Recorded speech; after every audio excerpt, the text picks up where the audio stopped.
That Mother's Day, sunlight poured over the garden I once planted with my calloused hands, now just a stage for someone else to perform fake devotion.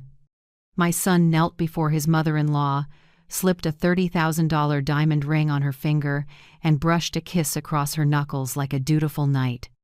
"For the woman who gave me the perfect wife," he said. Laughter rippled around the table, glasses clinked, and the diamond sparkle flashed like a taunt. "And me, the woman who once sold her wedding ring to pay for my son's schooling, received from my daughter-in-law a cheap plastic mug, the best mom ever decal half peeled off." She smirked. "I hope you still have enough teeth to drink tea." The laughter was thin as a blade, and everyone fell quiet, waiting for my reaction. I smiled. I smiled to hide the moment my heart cracked, when I understood that in this house, a mother's love had been priced at spare change. I set the mug down, opened my phone under the table, and quietly canceled every recurring transfer. They had given me humiliation. I would give them a lesson no one would forget. If you're still listening, tell me where you're watching from. Every comment you leave is another mark in this journey. And if this story has touched you, don't forget to hit like so it can reach even further. I'm Rebecca Hart, 70 years old, founder and former CEO of Heart & Loom Apparel, a small fashion company I built with these hands. 40 years ago, I started with an old sewing machine in my husband's garage, stitching dresses for neighbors to cover the electric bill. Now my only son lives in a 4,000 square foot house I bought for him. The day I handed him the keys, I said, "This is a reward for all your effort." Maybe that was the day I laid the foundation for today's disrespect. The party was held in that very house, my house, though everyone now calls it Lucas and Linda's place.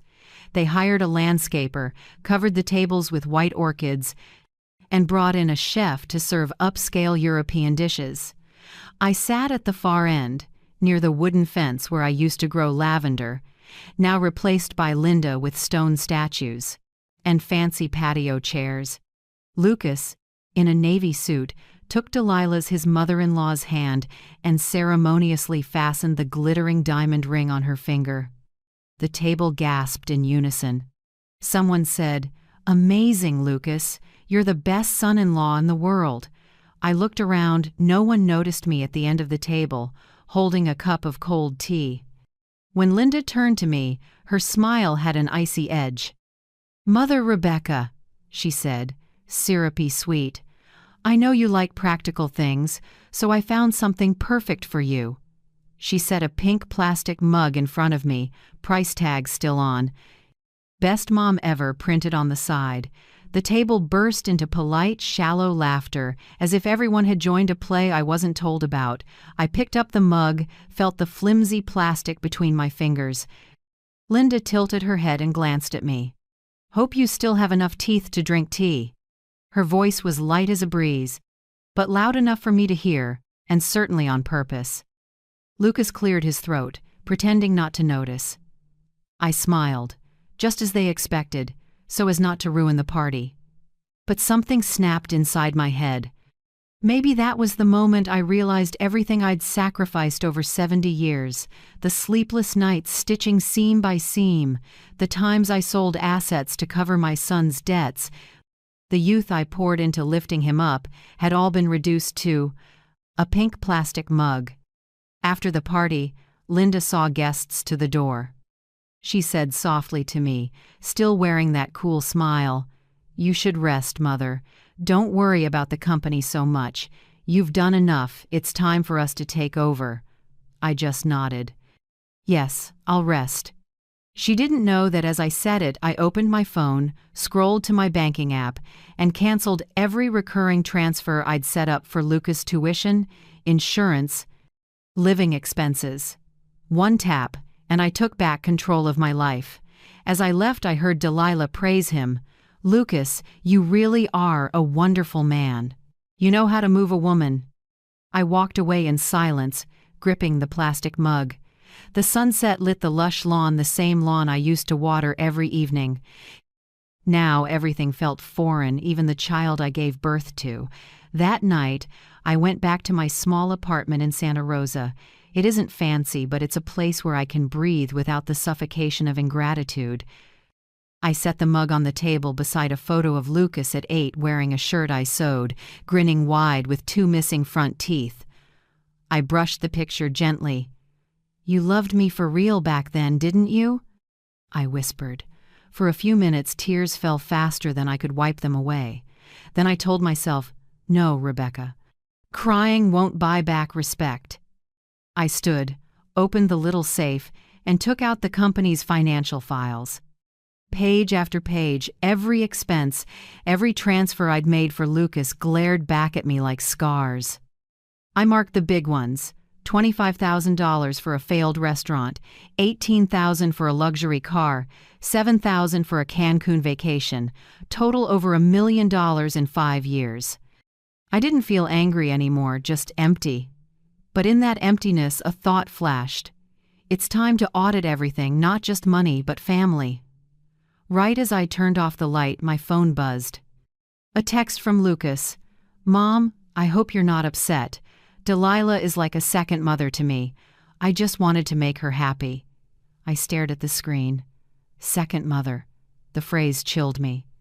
I thought of the years I broke my back, mother, father, housekeeper, bill payer, all in one. No one was his second mother. There was only me, the one who spent her youth making him the man he is today. I didn't reply. I set the phone down, picked up the plastic mug, and turned it in my hands. The sticky label still read, "Made in China." I laughed.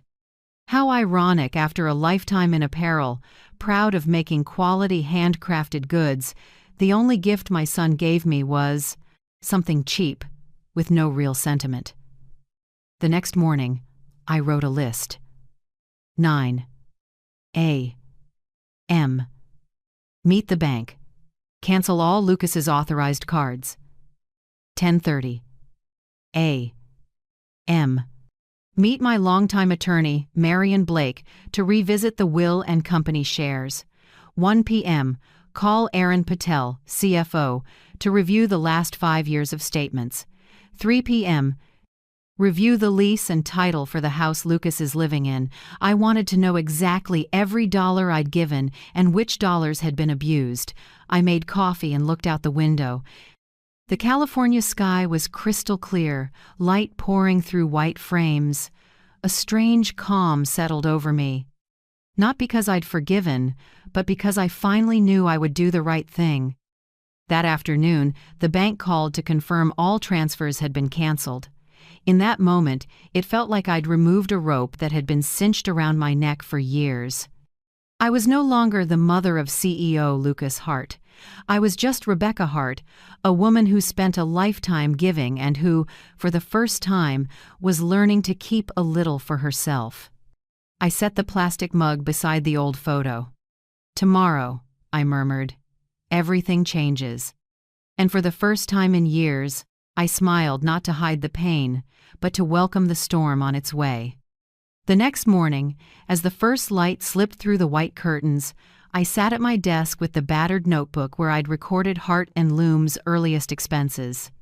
Every number, every shaky blue ink entry was a piece of me. I looked at my hands, still bearing calluses from those years of needles. These hands once sewed an entire life.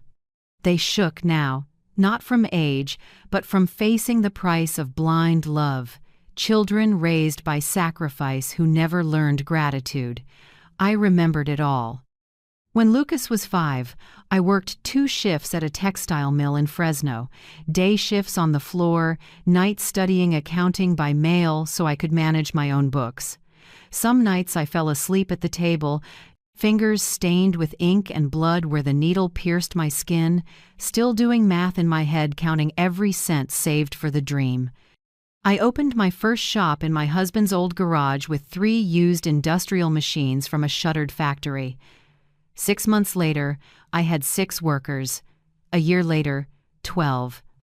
I remember crying at the table when I signed my first contract with a small retail chain in Oregon, not for the money, but because someone finally believed in what my hands could make. The company grew. 30 workers, then 50, then 200. Heart and loom started to mean something in American handcraft. I picked every fabric myself, checked every seam. Each piece carried my dream big enough to cover Lucas's future. Then, as he grew up, the stitches in our relationship began popping, one by one. The first time Lucas failed, he launched an import sportswear business. I wired $50,000 to help my son get back up. 6 months later, it collapsed. The second time, he invested in an Italian restaurant with friends, and I drew another $30,000 from my retirement. The place closed before its first anniversary. The third time, I can't even remember which year, maybe when Linda was first pregnant. Lucas called, urgent. "Mom, this is a golden opportunity. A tech startup." I knew he didn't understand tech, but I still sent $100,000. 6 months later, the company vanished, leaving a sorry email and a zero balance. Each time he said, "I'll pay you back with interest." And each time I believed because I wanted to. Now I sat in front of my safe and pulled out thick envelopes of invoices and receipts. The German car Lucas bought to impress clients. The Cancun vacation where he and Linda posted sunny beach photos while I was in the hospital for heart tests. The restaurant investment he called a passion for cuisine, all with my signature. I stared at those cold numbers, then at my scarred hands. The sparkle of that $30,000 ring on Delilah's hand felt like a slap to these blood-worn fingers. On one side, diamond shine. On the other, time-worn scars, two worlds that don't touch. I closed the file. Something inside me cracked and lit up at the same time. I no longer felt sorry for myself. I saw a truth. I had raised my son into a rescue addict. I dialed Marion Blake, the attorney who'd handled Hart and Loom's first contracts 30 years ago. "Rebecca?" Marion's voice was steady as ever. "Marion, I need to see you, urgently. I want to change my will and the company structure." He paused, then said, "I'm guessing this is big." "Not bigger than the truth that I turned my son into someone dependent," I said, strangely calm. "I need to rewrite everything, not to punish him, but to teach him the final lesson." We set the meeting for the next morning. Next, I called Aaron Patel, the company's CFO. Aaron's worked with me over a decade, meticulous and loyal. When I told him to shut down all of Lucas's cards and block any personal spending from company accounts, he was quiet for a moment, then asked softly, "Are you sure, Mrs. Hart?" "I've never been more sure," I said. "Hart and Loom is my company, not a family credit union. I understand." "But Lucas will learn to live without a credit card his mother pays for." After I hung up, I leaned back and felt a strange lightness. For 40 years, I've been used to carrying everything: the company, the employees, even other people's failures. For the first time, I put something down and the sky didn't fall. That afternoon, I reopened Hart and Loom's balance sheet, lines of numbers: profit, expense, investment. I remembered those nights curled up in the garage, breathing oil and lint, counting every dollar saved.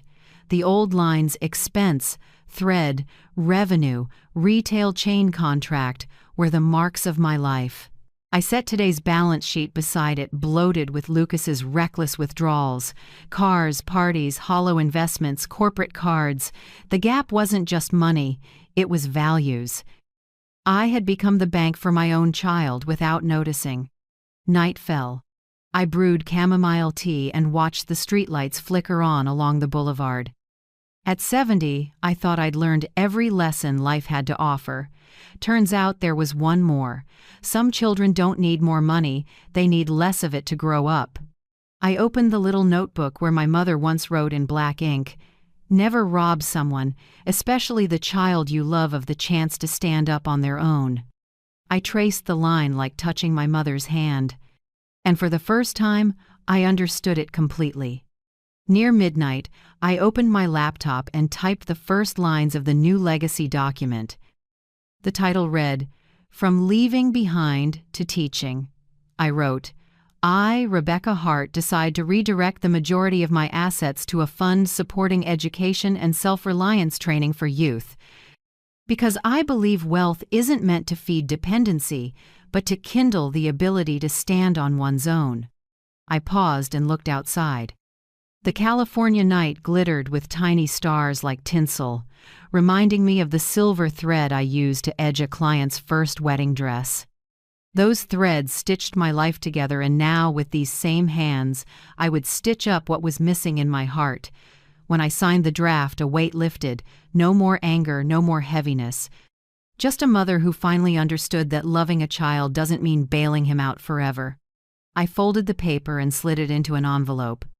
Outside, the city hummed, streetlights casting a warm glow on an empty road. I sipped my tea, chamomile soft in the air. Tomorrow, Marion would help me finalize it. Tomorrow, I would teach my son the last lesson in the only language he understands: action. 3 days later, I received a thank you card from Delilah Cole Lucas's mother-in-law. The paper smelled of lavender, the handwriting looped like ribbons. Thank you for raising such a wonderful son, Rebecca. Lucas truly is the gift any mother would dream of. At the bottom she signed in pale gold ink, then added a line. Your home is lovely. It must be quite costly to keep up. I laughed softly. Delilah always knew how to lace sugar into a jab, like a deft chef hiding bitterness under frosting. She arrives polished, expensive perfume and a gentle smile, but every sentence hides a cold little blade. When we first met, she praised me for keeping in shape at your age, then glanced at Linda and added, I hope you keep up too, once the skin starts to sag. I didn't react. People like Delilah live by sowing doubt, and Linda, my daughter-in-law, waters those seeds every day. I used to think Linda was just controlling, but she'd built an entire narrative. To outsiders, I was the mother who won't let go, meddling in her son's marriage.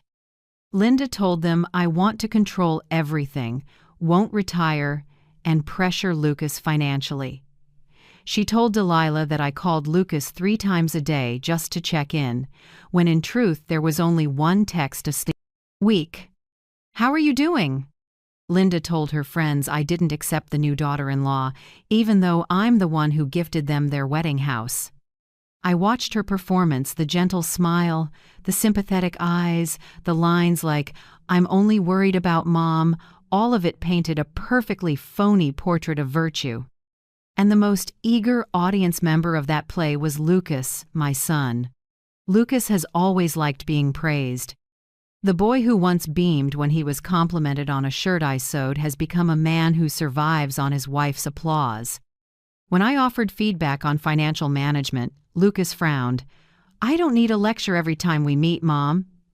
But when Delilah said, Lucas has a head for business, just like his father, he grinned with proud, childlike delight.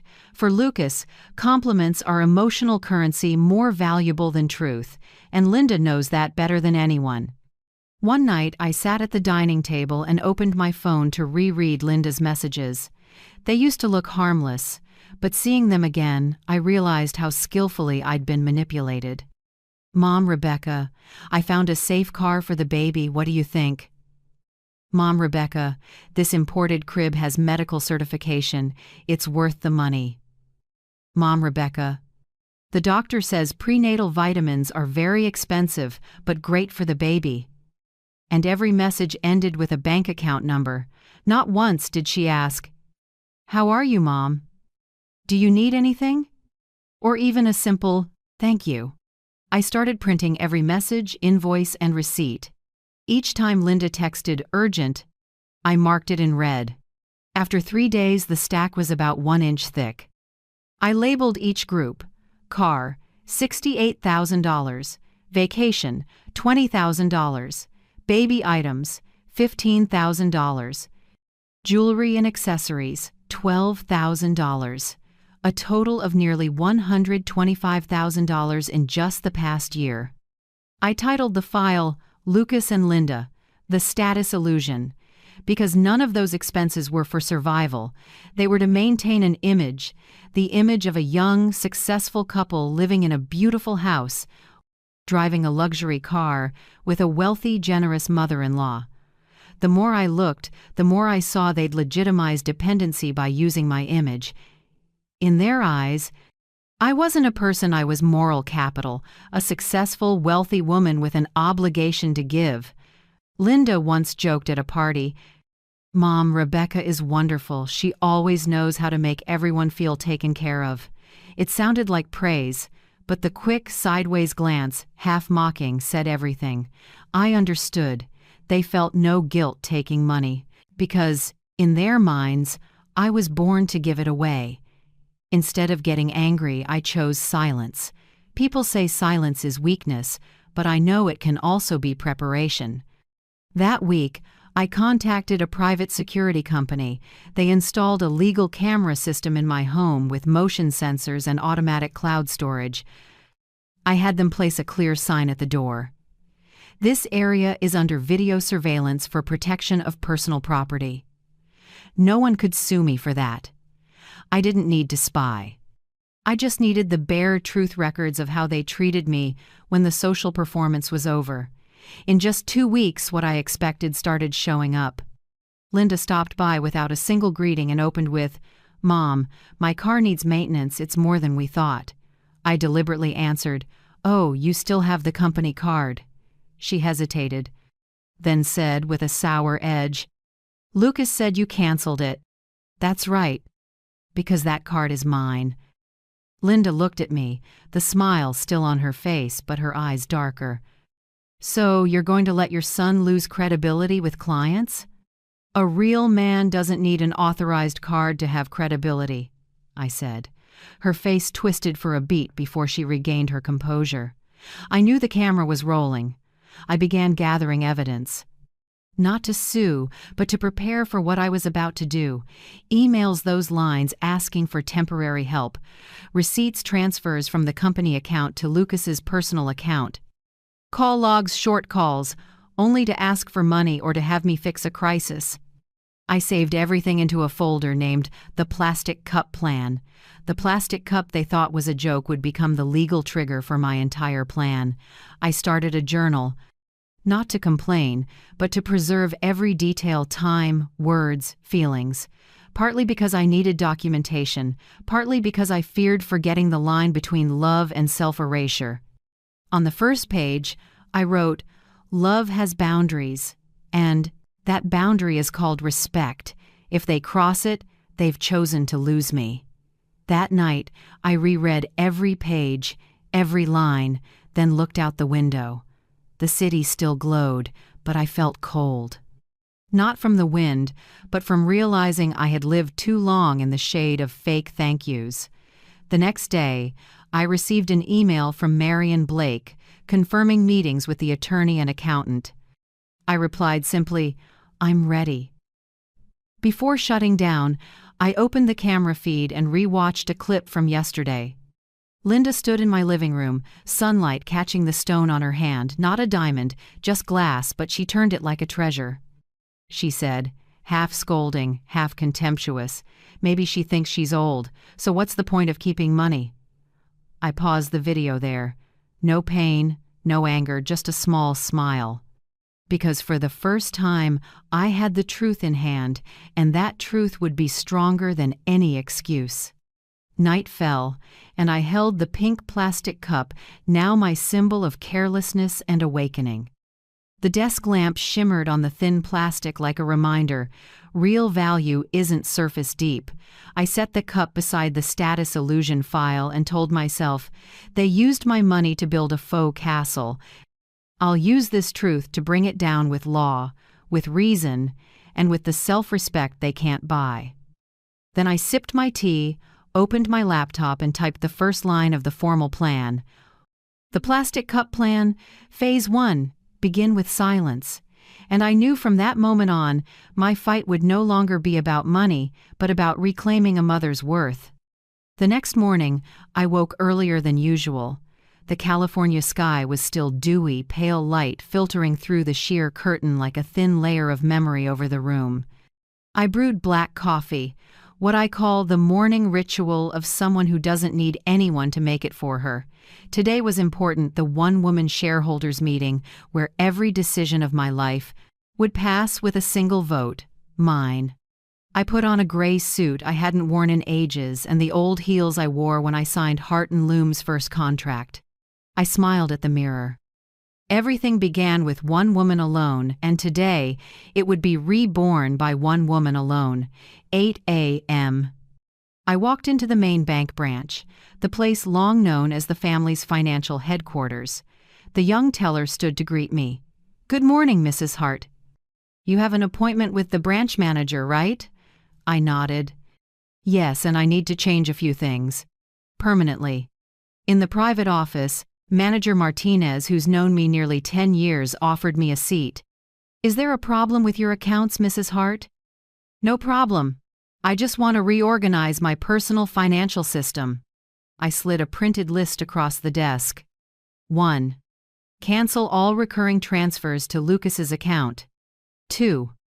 Lock all authorized cards and related online banking access. 3. Set up new two-factor authentication only I can authorize with fingerprint. 4. Open a separate account named Mother's Left Behind Fund, temporary. Martinez looked up, surprised. "Are you sure? This is the family account you and your son have used for years." "I know." I cut in gently. "But my family now has only one person who needs protecting me." It took nearly an hour to finish. When I signed the last form, it felt like I'd taken off an old, heavy suit of armor I'd worn for decades. Martinez gave a small smile. "I don't know what's going on, but I think you're doing the right thing." "I think so too," I said evenly. 10 a.m.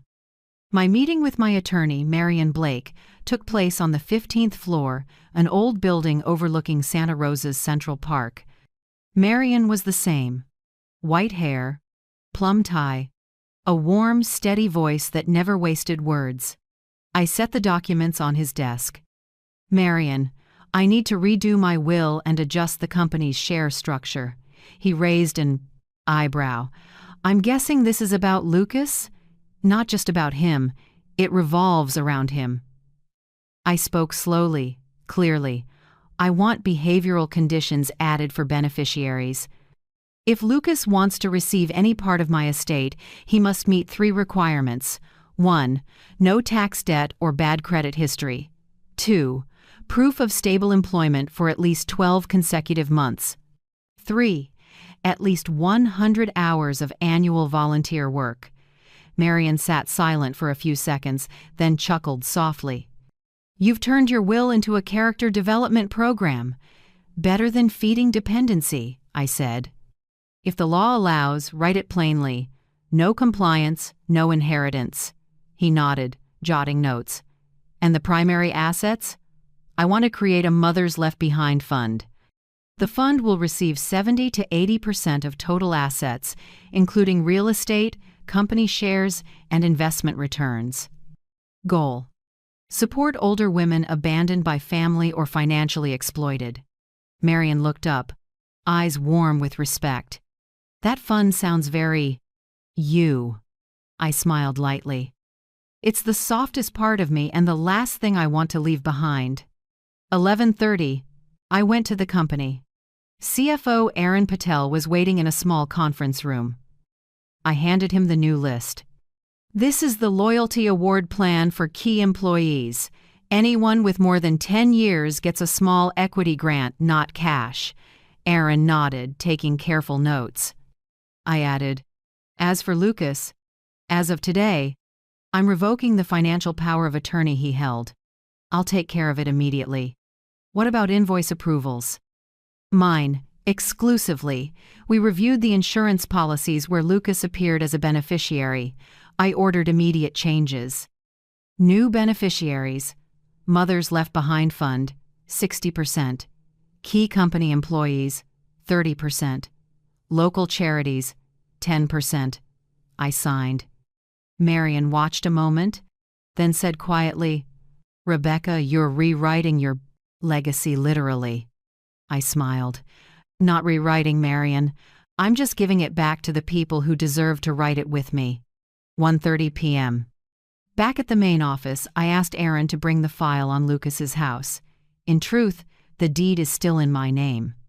I bought it with my personal funds, but out of trust, I let them live there rent-free from day one. Now I wanted to change that not for money, but for fairness. I drafted a new lease, a symbolic amount, just enough to remind them that what they enjoyed didn't appear out of thin air. Marion nodded, a reasonable step. Not to take back, but to remind. "Exactly," I said. "They need to know the value of the roof over their heads." As the afternoon light tilted through the window, my desk held neat stacks.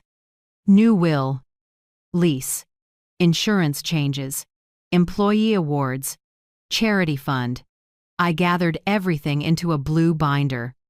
On the cover, I wrote by hand, "The Plastic Cup." The name sounds simple, but to me it holds the whole awakening. That pink plastic cup, the cheapest gift I've ever received, became the symbol of a role reversal, from the insulted to the one in charge. 3 p.m. I called Lucas. "Can you come by my office at 4 this afternoon? I want to discuss the baby's budget." His voice lit up immediately. "Of course, Mom. Linda and I were just about to call you about that." "Good. See you at 4. I hung up and inhaled deeply. I hadn't shaken all day, but hearing his voice brought a sharp pinch to my chest. He's still the child I once rocked to sleep with old songs. I reminded myself, "Don't cry, Rebecca. Today isn't for softness. Today is for teaching." I took a blank sheet and drafted the meeting script. 1. Start gently, thank him for coming. 2. Reiterate company finances neutral, no emotion. 3. Present 5-year transfers with specific numbers. 4. Introduce the new lease. 5. Announce changes to the will, bank cards, and beneficiary status. 6. End with 1 line. Starting today, I am no longer the bailout fund. If you want to stand, stand on your own 2 feet. I wrote that sentence in bold and circled it. My handwriting trembled slightly, but my eyes were steady. At 3:45, I straightened the room. My conference space was warm with light, and on the wall hung a black and white photo of Lucas and me on his college graduation day. I looked at it for a long time. Back then, he hugged me and said, "Mom, I'll make you proud." I believed every word. Now, I don't believe, but I still hope. I hope that after today, he'll learn the lesson life hasn't taught him yet.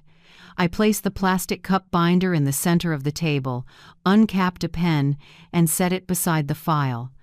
In the hall, footsteps approached. The receptionist's voice came through. "Mrs. Hart, Lucas is here." I took a deep breath. "Send him in," I said, steady and sure. When the door opened, late afternoon light cut across my son's face. He wore that familiar smile, the one that used to make me forgive anything. Today, I looked at him differently, with the eyes of someone who has stopped feeding illusions. In front of me stood the son I'd rescued 3 times, and now I was ready to let him learn to swim. I gently closed the binder, laying my hand on the cover marked "Plastic Cup." "Sit down, Lucas," I said calmly. "Today we're going to tell the truth, no roles, no excuses." Outside, the sun sank, washing the sky in orange. In the quiet room, I could hear my heartbeat slow, steady, and knew my one-woman shareholders meeting had officially begun.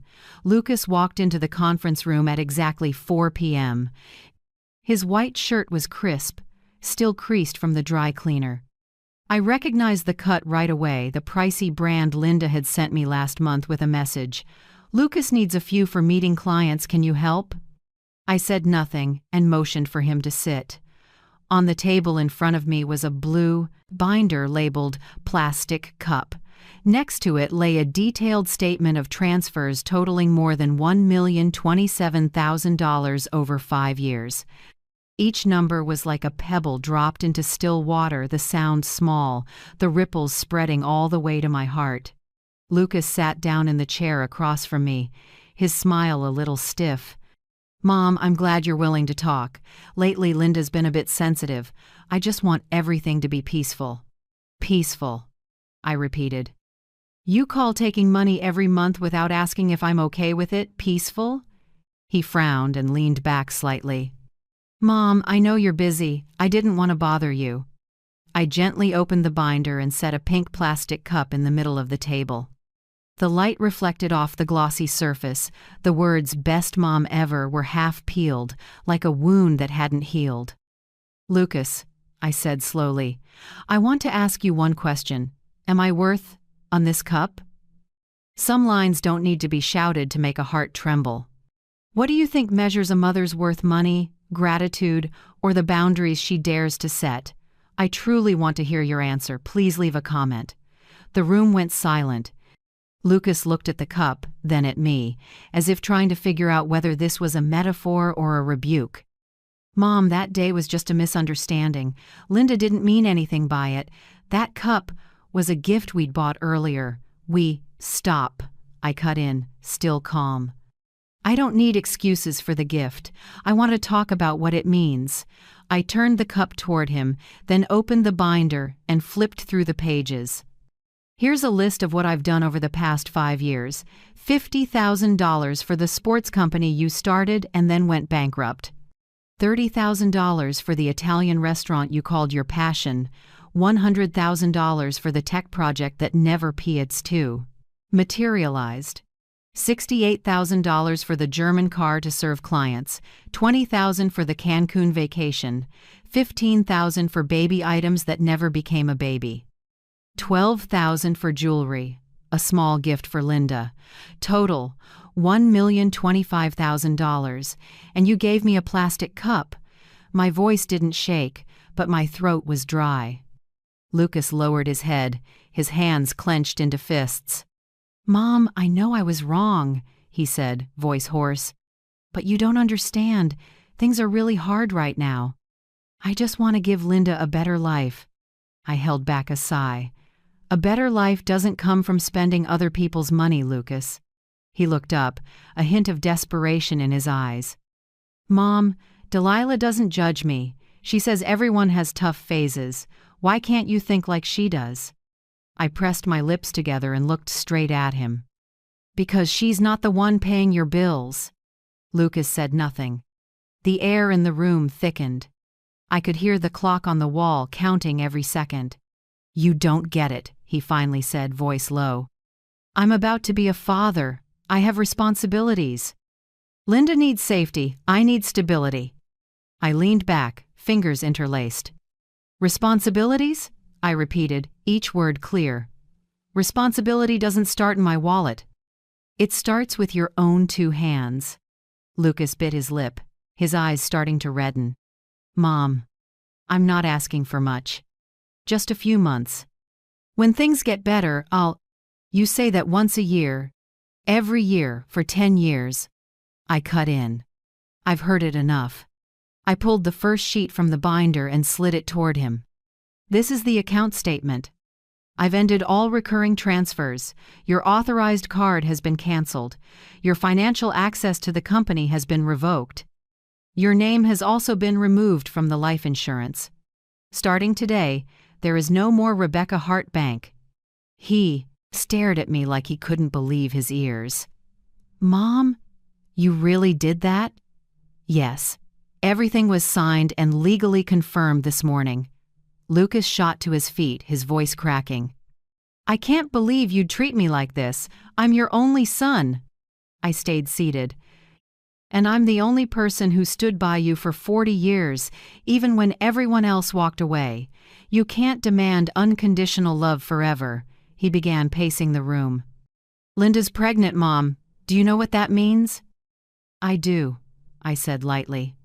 "It means you're about to be a father. And a father doesn't use that as a reason to ask his mother for money." Lucas stopped, his shoulders trembling. I just want you to believe in me." I looked at him for a long time. Believe. I've believed in you more than I believed in myself, Lucas. I believed enough to sell my wedding ring so you could go to college. I believed enough to co-sign your debt after your first failure. But trust can't go on forever if only one person is carrying it." He was silent. No argument, no apology, just a bowed head. Late afternoon light came through the window, laying a band of gold across his dark hair, and I saw the little boy who used to fall asleep on my shoulder after his first day of school. My heart ached, but it wasn't the old, weak ache. It was a wound that needed to heal. I opened the drawer, took out a white envelope, and slid it to him. "This is a conditional restitution agreement." Lucas looked up, fear and doubt mixed in his eyes. "You can call it a recovery plan if you want. If you truly want to prove you're worthy, read it carefully and sign, but I won't force you." He took the envelope with shaky hands. "What is it?" "A document laying out exactly how you can rebuild my trust and your inheritance rights? Are you trying to control me down to every breath?" "No," I said evenly. "I'm setting boundaries. An adult can't live without boundaries, Lucas." He stared at the envelope like it was something foreign. I stood and walked to the window. The sunset was slipping off the building across the way, leaving one last ribbon of light on the floor. "You know," I said quietly, "when I started my business, someone asked, 'Rebecca, do you work for money or for family?' I said I worked for love because I wanted you to have the best. Turns out, love without limits kills its own value." I turned back to him. "Today I'm not taking anything from you. I'm putting you back where you belong on your own 2 feet." He still didn't speak. I knew anger, shame, and fear were fighting inside him. Finally, Lucas whispered, voice tight, "Do you really believe I can change?" I nodded. If I didn't, I wouldn't have bothered preparing that agreement. But change doesn't start with words. It starts when you're willing to face yourself. I picked up the plastic cup again and turned it in my hand. "See this cup?" I asked. "It's cheap, but it still exists. Like me, looked down on, but I'm still here, standing. The point is, I'm no longer letting anyone drink from it without paying a price." Lucas took a deep breath, his eyes conflicted. "I'll read the agreement. But I need time." "Good," I said. "I'm not in a hurry. Any lesson worth learning needs time to sink in." I set the cup back on the table, square and neat, like a stamp closing our conversation. "You can go now, and take that envelope with you. Don't let it sit in the car like an unpaid bill." He nodded and stood slowly. At the door, he turned, eyes wet. "Mom, do you still love me?" I smiled, soft as a breath. "A mother's love never ends, Lucas. But starting today, it no longer includes money." The door closed, leaving the room with the smell of cold coffee and fading sunset. I sat and looked at the plastic cup on the table. It was still there, cheap but durable, and in that moment I knew a mother's worth isn't measured by gifts, but by the boundaries she dares to set.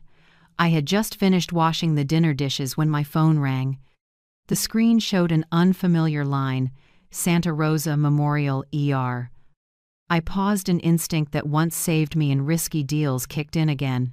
I answered, "Mrs. Hart, we're calling from the emergency room. Patient Lila Cole was brought in at 7:42 p.m. after a car collision. Your name is listed as the emergency contact." I was silent for a few seconds, thinking I'd misheard. "I'm sorry, what did you say? Why me?"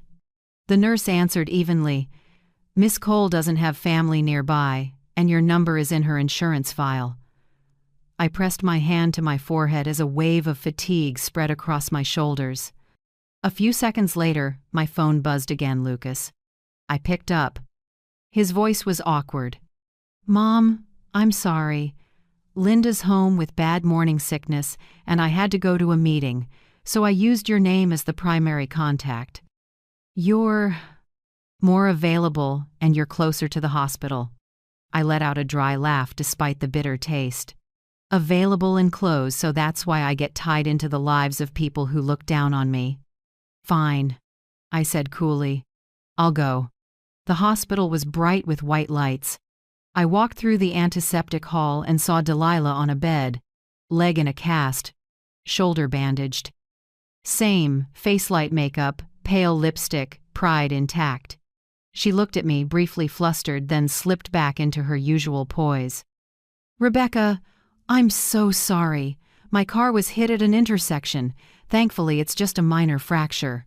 I pulled up a chair. It's fine. They called because my name is on the file. She gave a small, stiff smile. Lucas or Linda must have filled it in wrong. They're a bit casual. I looked at her. Yes, they're very casual, sometimes with other people's money. Delilah, and looked away as if she hadn't heard. She changed the subject to the weather, then said, Rebecca, I really appreciate you coming. Lucas says you're always willing to help. Not everyone has a heart like that. I answered quietly. Hearts have limits too, Delilah, just like bank accounts. About an hour later, the doctor cleared her for discharge. I helped Delilah to the car, though she tried to refuse. No need, I can call a taxi. Don't worry, I said evenly. I bought this car myself, so at least let me use it properly. She flinched slightly. When the door closed, the silence grew uncomfortable. Streetlights slid across her face, each beam tracing deeper lines of pride. I broke the silence. Delilah, I have a question. That $30,000 diamond ring Lucas gave you on Mother's Day, and the Caribbean cruise voucher for your birthday last month, do you know who paid for those? She turned, brow faintly furrowed. Lucas gave them to me.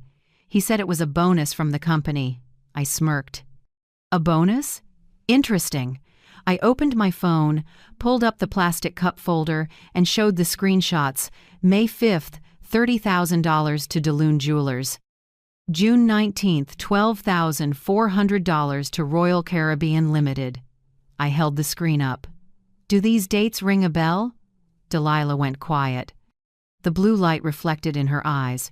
Her face went a shade paler. I didn't know, she said softly. I didn't think. I know. I cut in. You didn't think, you just enjoyed. She gripped the edge of her gown, voice trembling. Rebecca, I'm sorry, I didn't know it was your money. I assumed that my son was successful and generous, right? That I was the mother willingly backing him, and that it was a given? Delilah lowered her head. Her voice turned raspy. I was wrong to enable it. I saw your generosity and thought, it was endless. I looked out the window as the light streaked past the trees. Nothing is endless, Delilah. Not money, and certainly not kindness. I pulled over and faced her. You once taught Linda that a woman should marry someone who can take care of her, didn't you? She nodded slightly.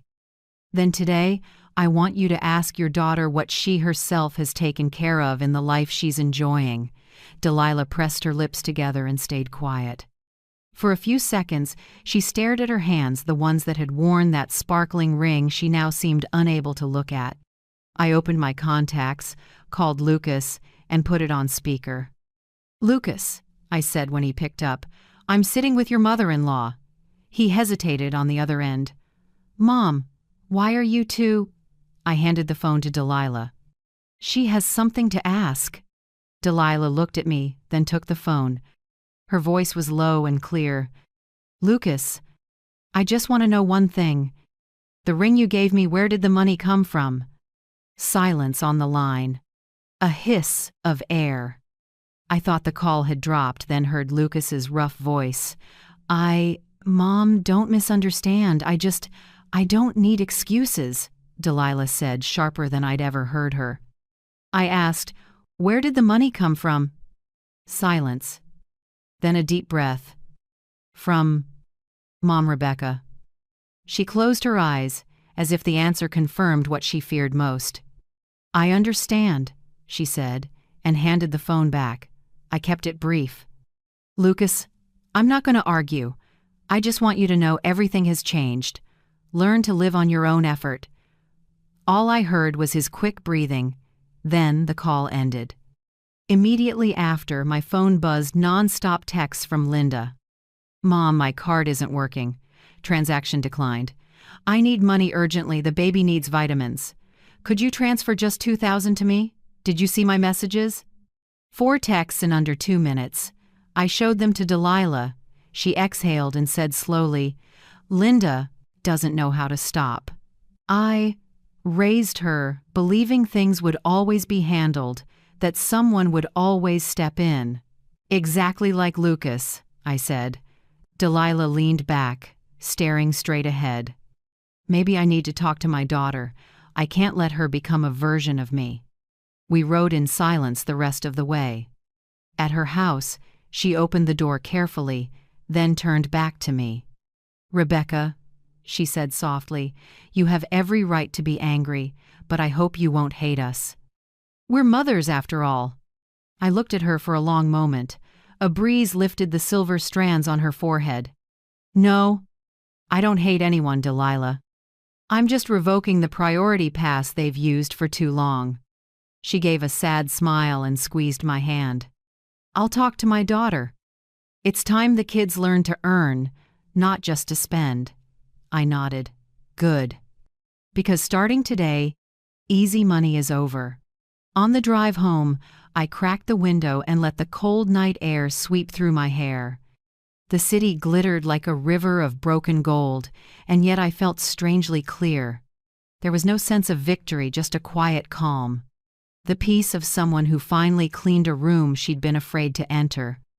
I knew this fight wasn't over. Lucas and Linda would react, justify, try to negotiate. But tonight, I had something they couldn't buy with all the money they'd ever asked for: peace of mind. And at 70, I realized sometimes the strongest thing a mother can do isn't to give, but to stop giving. By the time I pulled in, it was late. The street outside the gate was damp with dew, the streetlight a dusty gold across memories no one wanted to touch. I had barely turned off the engine when I saw Lucas waiting at the door, hands in his pockets, tired but still wearing that crisp shirt. I wasn't surprised. A man pampered his whole life never lets the ending be, "The money's gone." "Mom," he said quietly, "can we talk again? I'm just asking for a delay. Give me more time to sort things out." I didn't answer right away. I walked past him, unlocked the door, then turned back. "Lucas, I'm not here to convince anyone. I'm just repeating what I said. Everything has boundaries. When you cross them, you deal with the consequences." He sighed, gripping the doorframe. "Are you pushing me out of your life?" I was calm. "No, I'm inviting you to step out of my wallet." Lucas lowered his head, silent. Looking at my son, I suddenly saw a flicker of fear in his eyes, the fear of living without a rescuer. Before I could close the door, Linda appeared. She hurried up, face flushed, eyes brimming. "You're cruel!" She burst into tears. "Do you want our family to fall apart?" "Lucas lost his job. I'm pregnant. And you cut the money like we're not even your family." I stayed quiet and let her vent.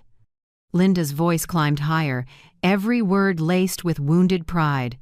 "You call yourself a good mother, a good grandmother? No one treats their family like this. The whole town will know how stingy you are." I looked at her, no anger, no pity. Then I picked up the small remote on the table and turned on the living room TV. The first clip rolled, Linda in the kitchen, talking on the phone. "Mom, Rebecca, this crib is on sale today. If you transfer the money soon, I can place the order."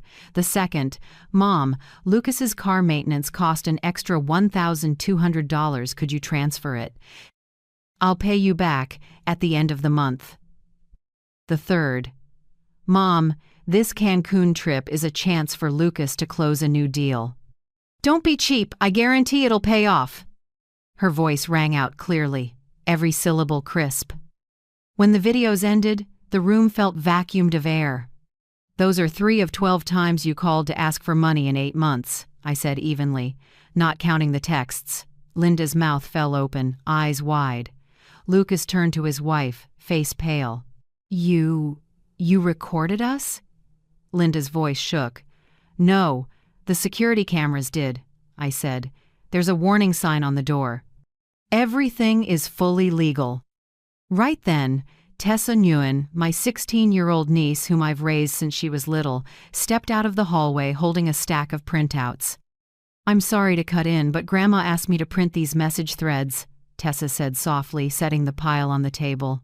Linda stared. "Who is this girl?" "Tessa," I said. "My niece, my sister's daughter. She grew up in this house on scholarships, not a dime from me." Tessa calmly opened the first page. "These are the texts you sent Mrs. Rebecca over the last year. 46 in total. 39 include the phrase, 'Could you transfer?'" Silence settled over the room. Lucas looked down, lips trembling. For the first time, he had to face reality not through his wife's telling, but through evidence. Tessa went on. "I once heard my mom say kindness only means something when the recipient is grateful. If they turn it into an entitlement, it isn't kindness anymore." Linda ground her teeth. "This kid doesn't understand anything. We're just going through a rough patch." I cut in. "Hard times don't give anyone the right to turn another person into a walking wallet." I pulled an envelope and set it on the table between the three of us. "These are the 3 conditions. I'm not forcing you to sign, but if you truly want to earn back trust, read them carefully." Lucas looked up. 3 conditions?" I nodded. 1. Live, for 1 year without my money. No transfers, no authorized cards, no co-signing. 2. Treat me like a person, not a sponsor. 3. Apologize publicly. Not to praise me, but so you learn to take responsibility. I looked straight into Lucas's eyes. "If you do all 3, I'll reopen the will and share equity again. If not, I'll consider myself childless." Linda shot to her feet, face flushed. "Who do you think you are to set conditions like that? We don't need your money anymore." "Fine, we'll move out. We'll go live with my mother where no one humiliates us like this." I stayed seated, voice light as air. "Even better, be independent, Linda. That's step 1 in learning to be an adult." She choked, then tugged at Lucas's arm. "Let's go." But Lucas didn't move. He looked at me, conflicted. "Mom, I don't want it to end like this." "It isn't ending, Lucas," I said softly. "It's starting over the right way." When they left the house, I took the keys from the drawer and locked the home I'd bought for them. I wasn't angry anymore. Every feeling had hardened into a thick, steady calm. I set the new lease on the table and signed my name, Rebecca Hart, owner. I added a small line at the bottom, effective the day you learn the word independence. I slipped a copy into an envelope and sent it to my attorney, Marion Blake. That evening, Tessa brought me a cup of chamomile tea. She sat beside me and asked quietly, "Are you sad?" I smiled. "Of course. But sadness doesn't mean regret. Some doors need to close so the wind stops blowing straight into your heart." Tessa nodded. "You know, when I watched those videos of Miss Linda asking for money, I thought of my mom. She used to say, 'Never turn love into debt.'" I set my hand on her shoulder. "And you just reminded me of that lesson too." We sat in silence, listening to the clock tick. I looked around the house now. Just 2 women, 2 generations, sharing one thing: self-respect. Before bed, I went into my office, opened a drawer, and took out the pink plastic cup. Best mom ever had faded, but it didn't hurt anymore. I set it neatly on the desk beside the lease and the plastic cup binder.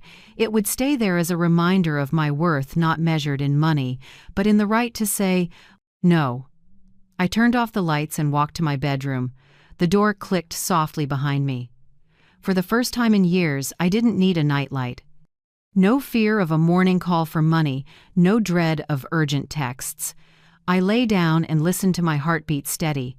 Outside the window, the night breeze slipped by like a late lullaby. And as my eyelids grew heavy, I smiled because at last, after 70 years, I'd learned how to sleep peacefully in my own home. 3 days later, before the sun rose over the Santa Rosa Hills, I was in my office with a new binder on the desk, its title in bold, 3 Conditions for Restitution.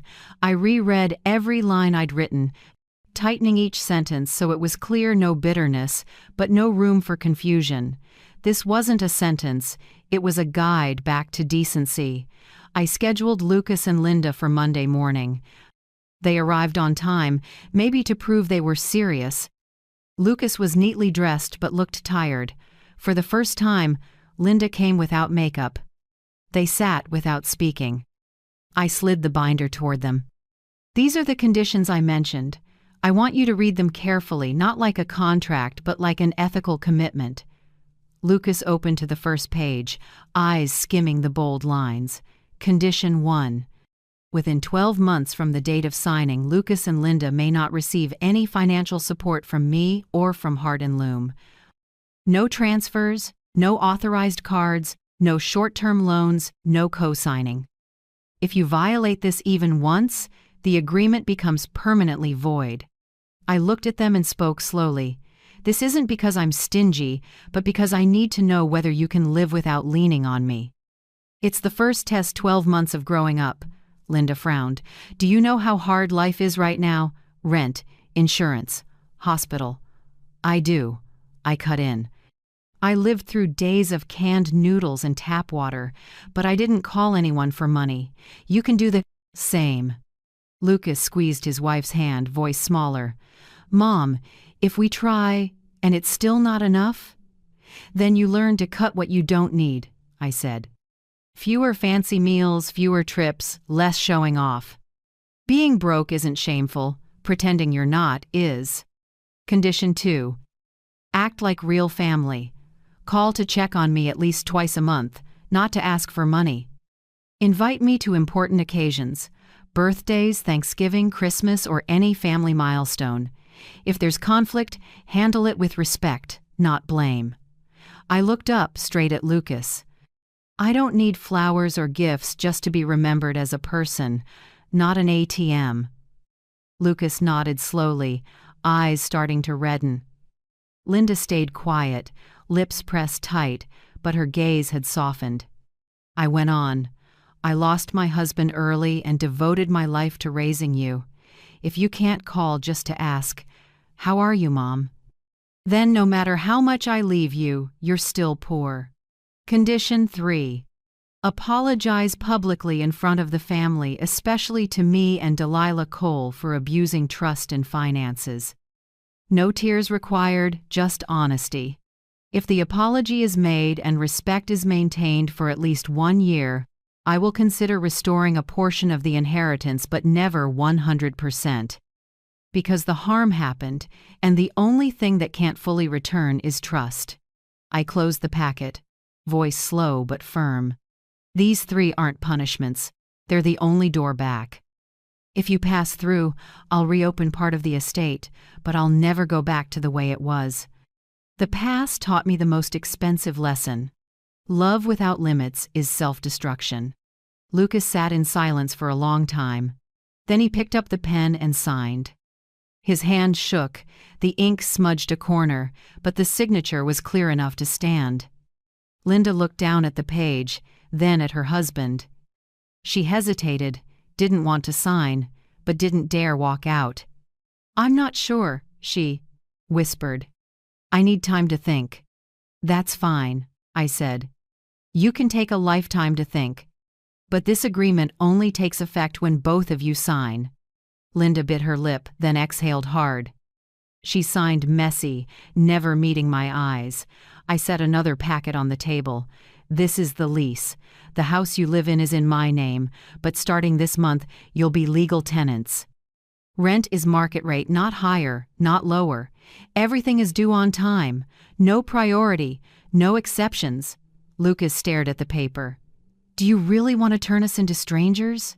I shook my head. "No. I want you to become normal people. People who pay for what they use." I held out the keys but kept the paper. "When you pay the first month, I'll hand over the keys officially." Lucas nodded, voice hoarse. I understand. For the first time, I saw something in his eyes that looked like understanding. A week later, the Mothers Left Behind Fund officially launched. I held an internal meeting at Heart and Loom, no fanfare, just a warm morning with longtime staff. I stood at the podium and looked at the faces that had weathered so many storms with me, women who'd worked night shifts, brought cold rice to the sewing floor, cried when they were laid off, then came back when we recovered. This fund, I said, isn't just named for mothers left behind, it's to protect their dignity. No one deserves to be treated as a burden just because she's grown old. Applause rose. My eyes stung, but I didn't cry. I announced, starting this year, 10% of Heart and Loom's net profit will go to the fund for the first 2 years. We don't just stitch clothes, we stitch torn lives. Tessa stood beside me in a white shirt. She asked to be the first volunteer. Grandma, I want to help women like you once were, she said, eyes bright. I smoothed her hair and smiled. You won't just help them, Tessa. You'll be my eyes and heart seeing what I can't anymore, feeling what I once forgot. That afternoon we tidied the office. Tessa pinned our new logo on the wall, Mothers Left Behind Where Strength Has No Age. Below it, I placed the pink plastic cup on the shelf. It sat there quietly in a wash of golden sunlight. Something once cheap had become a symbol of Rebirth, mine, the company's, and of every woman who'd been dismissed. By evening, I sat in the garden when my phone buzzed. A text from Lucas. Mom, we reread the agreement. We'll try to keep our word. I know I was wrong. Another line. A few minutes later. Linda's not saying much yet, but she's out looking for a job. I'll send the rent on time. I set the phone down and nodded slightly. It wasn't their remorse that eased me, but the sign of growing up. Maybe he didn't fully understand, but at least he'd started walking. I looked at the twilight deepening, the breeze stirring the lavender rose I once planted with calloused hands. Now they draped the steps, faintly fragrant like a belief stitched back together. I'm not hoping for Lucas to kneel and apologize, nor for Linda to sob in my arms. I just hope that someday, when they face the mirror in the morning, they'll see the people who raised them, not with money, but with endurance. I leaned back and closed my eyes. In the soft wind, I could almost hear Frank, my late husband, whisper somewhere, "You did the right thing, Rebecca. It's time to let them walk." I smiled, peaceful. Because sometimes the hardest thing isn't forgiving others, it's stopping the payments for their mistakes. The first 2 months of the agreement were chaos. People used to being rescued will always test where the new boundary is. Lucas did exactly that. Week 1. He called at midnight. Voice raspy. Mom, I paid the rent late just 2 days. Can you transfer something for now? I'll pay you back next month. I replied with 2 words. No. No explanation. No. Softening. Week 2, another call. Mom, Linda had an allergic reaction. The doctor says she needs imported meds. I don't have enough. The hospital takes insurance, I said, and hung up. Week 3, texts poured in. The crib sale ends today. Help me a little so I can order. I set my phone down, finished my chamomile tea, and deleted the message. No reply. In the second month, Linda showed up at my door. She didn't scream like before. She pleaded, trying to sound calm. Rebecca, I understand you're upset, but you're making everything harder.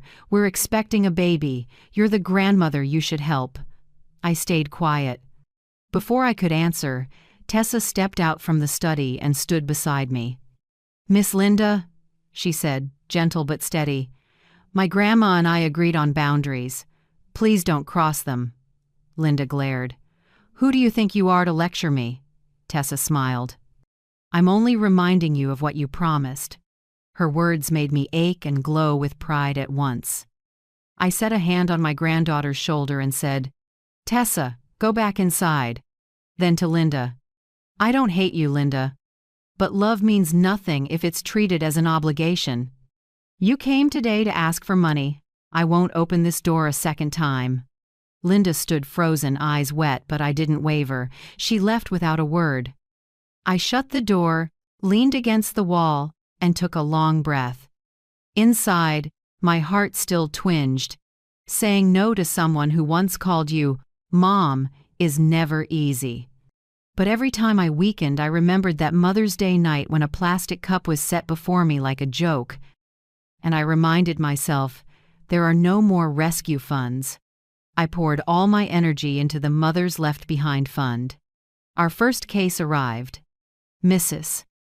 Mercedes Franklin, 72, pressured by her son into signing her house away. When I met her, she wore a faded gray dress, hands shaking but voice still warm. My son said I'm old, and I don't know anything about legal stuff. I laughed, signed just to make him happy, and lost my house. Hearing her story, my chest tightened. A picture of myself from a few months ago flashed back, another mother treated as if she'd outlived her role. But Mrs. Mercedes wasn't angry. She simply said, "Thank goodness for your fund. I don't need the house back, just a place to read and make tea." I held her hand and saw in her eyes something Lucas had lost: dignity in the middle of hardship. That afternoon, when Mrs. Mercedes received her first support check, I stood by the window and watched the sunlight spill into the yard. For the first time in months, I felt truly useful. No one at the company asked about my family, but I could feel a different kind of respect. They no longer saw me as a soft-hearted mom or a boss who only knew kindness. They saw I kept boundaries, and that gave my words weight again. An old employee, Maribel, told me during a break, "Mrs. Hart, I used to think you were too nice." Now I get it, being kind without limits is digging your own grave. I smiled. Exactly. It's never too late to teach people to respect you. In the evenings, Tessa and I went through the list of cases to help. She took notes. I reviewed files. I realized that even in my 70s, I was still learning not to control, just to take responsibility for my part. I no longer chased after people to save them. I gave them tools to stand up on their own, just like I'd forced Lucas to do. In mid-March, I got a handwritten letter. The paper smelled of lavender, the script slanted. "Rebecca, I owe you a thank you. I reviewed all the evidence and understand I helped make my daughter dependent. I will teach Linda again, not with money, but with gratitude." Delilah Cole. When I finished reading, I didn't feel triumphant, just relieved. Maybe Delilah and I learned the same lesson, the lesson of mothers who thought they were helping, but were actually harming. In April, Lucas called, trying to keep his voice steady. "Mom, could you help me with a little startup money?" "I promise I'll pay it back." I smiled and gave one answer: no. No anger, no blame, no explanation. I hung up and made tea with Tessa. Then Linda sent an email, the tone softer. "If you won't help, at least let me borrow your name to get a loan." I hit delete. For the first time, my hand didn't shake when I said no. In May, Linda showed up outside Heart and Loom. I was about to get in the car when I saw her walking up, belly bigger now, eyes puffy. "Rebecca, do you really feel no guilt?" "Guilt?" I echoed. "For leaving your son to struggle when you clearly can help?" I looked at her and spoke slowly. "Linda, I used to think helping meant giving money. Now I know helping means teaching people not to need me. You and Lucas need that more than anything." She said nothing and turned away. Her back looked small in the sun. I didn't feel satisfied, just a thin thread of sadness, snapped, and no longer worth tying. I still love my son. I love him quietly, not with money. Every night I still open my phone and look at photos of Lucas as a child, messy hair, chocolate on his lips, eyes full of hope. I whisper, "My boy, I'm not abandoning you. I'm waiting for you to come back on your own two hands." Some nights I still wrestle with it, but strangely, I don't wake in a panic anymore. No more emergency calls, no more pleading emails. The house is quiet but not lonely. Tessa often laughs. Grandma sleeps like someone who just paid off all her debts, I answer, because that's exactly what happened. At the end of June, as sunset washed the yard in pale orange, my phone rang. I hesitated when I saw Lucas's name but picked up. His voice was deeper and calmer. "Mom, I want to take you to lunch. No money talk, I promise."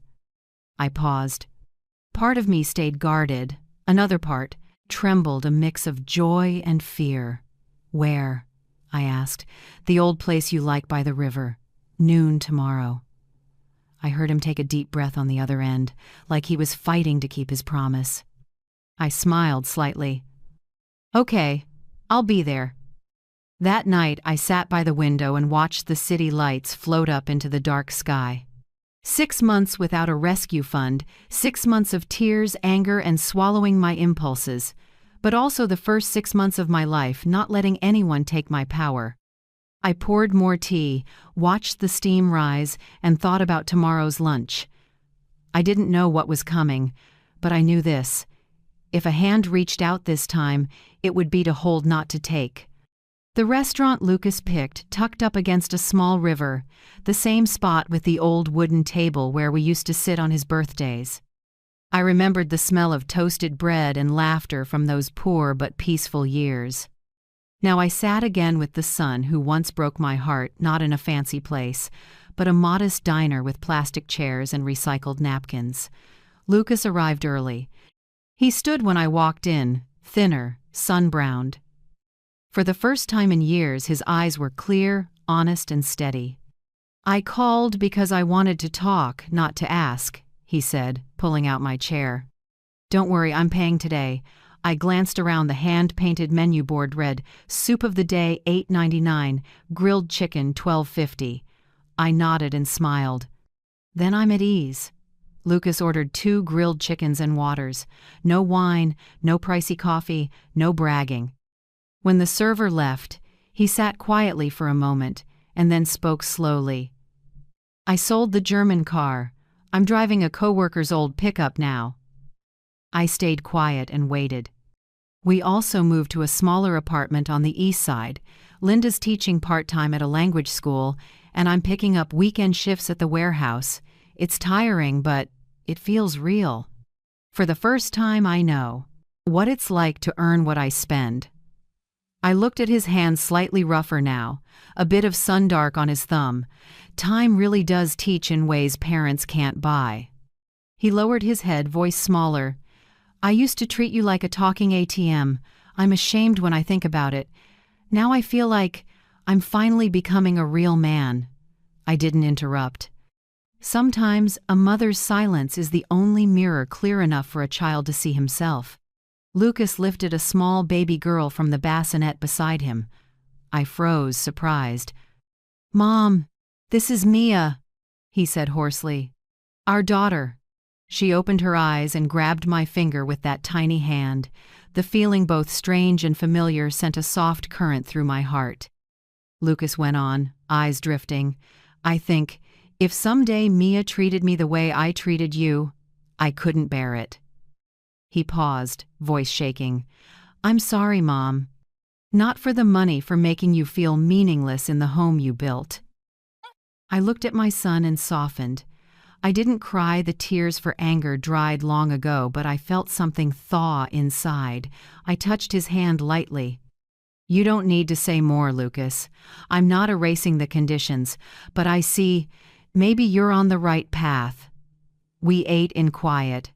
The clink of cutlery, a breeze off the river rattling the roof. The air wasn't awkward, just calm, like 2 people catching their breath after a storm. Lucas looked up and asked, "Mom, what can I do to make it right?" I set down my fork and met his eyes.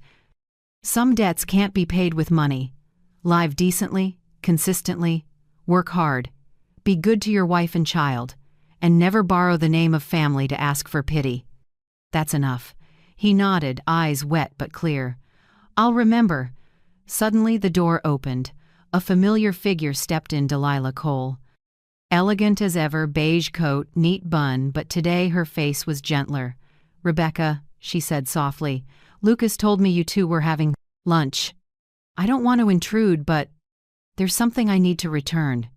She set a small velvet box on the table and opened it, the $30,000 diamond ring. Light scattered off the stone, but this time it wasn't showy, it felt like restitution. I want you to take it back, Delilah said slowly, because that gift wasn't clean. It was bought with your money, not my son's. Lucas lowered his head and closed his eyes. I looked at the ring, then at Delilah. Thank you for the gesture, I said quietly. But I don't need anything back. If you'd like, donate it to the Mothers Left Behind Fund. It'll mean more there. Delilah smiled this time with her eyes, not a practiced face. Then I will, she said. Thank you for teaching me and my daughter that kindness doesn't include the right to take. Lucas looked up and whispered, Thank you, Mom Delilah. She set a hand on his shoulder. Live in a way that honors the mother who brought you into this world. Her words shook me. For a brief moment, the three of us, three mothers in different ways, finally met in the same place. Understanding. When Delilah left, only the wind remained. Lucas rocked Mia gently. I looked at father and daughter and saw a familiar yet new scene. The once dependent son holding what's truly his. I stood and said, This lunch wasn't cheap, Lucas. Not because of the price, because it held the most valuable things. The courage to apologize and the resolve not to repeat. He stood and hugged me. A real hug, the first in years. No tears, no promises, just warmth. I heard my son's heartbeat, steady, and in that moment, I knew I'd walked the necessary stretch of pain to arrive here. That afternoon, I went home and opened the worn leather journal on my desk, my wake-up diary. I wrote, Forgiveness isn't wiping a debt, it's closing the old ledger so you can write a new page. Today my son laid the first brick on, and his way back. I don't know how far he'll go, but I know I've stopped being the headwind. Forgiveness is a two-way street, and today we both walked halfway. I shut the journal and looked out at the garden. Evening light fell on the lavender Tessa and I planted. In that glow, the pink plastic cup on my desk caught the light, not a symbol of humiliation anymore, but a clean start. I smiled and said to myself, My lesson ends here. But our life is just beginning again. 1 year after that lunch, with the lavender blooming through another season, I realized the most miraculous thing about time. It doesn't heal by magic. It heals through small, steady actions. Exactly what I'd told Lucas. That day, my son completed all 3 conditions. No more calls for money, no financial emergencies. Instead, real calls, Mom, I just got a temporary promotion, or Mom, I'm making soup this weekend, come over. Linda changed too. No more pleading emails, now she sent photos from school fundraisers, a small table, a sign reading, Bake sale for single moms, and a bright smile without a mask. On the evening of the 1-year mark, the whole family gathered in the living room. Not the fancy house downtown, but the old place in Santa Rosa where I rebuilt my boundaries. Linda stood first, hands shaking a little but voice clear. Rebecca and family. I want to apologize not just for what I said, but for believing love could be exploited. I forgot that someone's kindness isn't an obligation. Thank you for not giving up on us, even though you had every reason to. No one clapped. A soft quiet spread through the room, not awkward, but accepting. Lucas slipped an arm around her shoulders. In his eyes I saw what I'd longed to see for years, the light of a man who'd finally grown up. A few days later I met with my attorney, Marion Blake. We sat at the old wooden table where I'd signed so many contracts this time. A new will. I pointed to each clause. 60% of my assets and Heart and Loom shares will go to the Mothers Left Behind Fund. The remaining 40% will be split among Lucas, Tessa, and the key employees who've stood with me for more than 3 decades. But I added one condition. Before receiving their shares, Everyone must complete the family finance course run by the fund and undergo an independent audit to prove they can manage money responsibly. Marion smiled. You still don't fully trust anyone, do you? It's not about mistrust, I said. I trust discipline more than kindness. Then I called Lucas to the office. He sat across from me, steady in a simple shirt and an old watch he said meant he'd stopped chasing brands. Lucas, I said, I want you on the fund's advisory council. Unpaid seat, 12-month term. You don't need to do something big, just listen and learn. He blinked. Unpaid? I laughed. If you only work for money, you're not ready for that table. He chuckled and nodded. I get it. I'll do it. Linda later picked up a role in community fundraising. She organized free classes for single moms using her language skills to connect them with donors. I didn't say much. I watched. But inside, I knew she'd redirected her energy from demanding to giving. The biggest surprise was Lila Cole. She called me on a Monday morning, sounding energized. Rebecca, I want to help. I left my school job, but I can speak, and I want to say what matters. A few weeks later, she became the fund's community ambassador. Her first talk was titled, Praise Doesn't Replace Responsibility. On stage, she spoke about the gap between flattering kids and actually raising them. I used to think praise was love, she said, but I learned praise doesn't prevent mistakes, only responsibility does. The audience stood and applauded. I sat in the front row watching her, and strangely, I felt we'd become allies. At Heart and Loom, I rolled out a family no special privileges policy. No one is allowed to use company funds for personal expenses. Every invoice goes through an external audit. A few employees felt constrained at first, but after just a few months the results were clear. Cleaner costs, better productivity, and most importantly, a culture of accountability spreading through the place.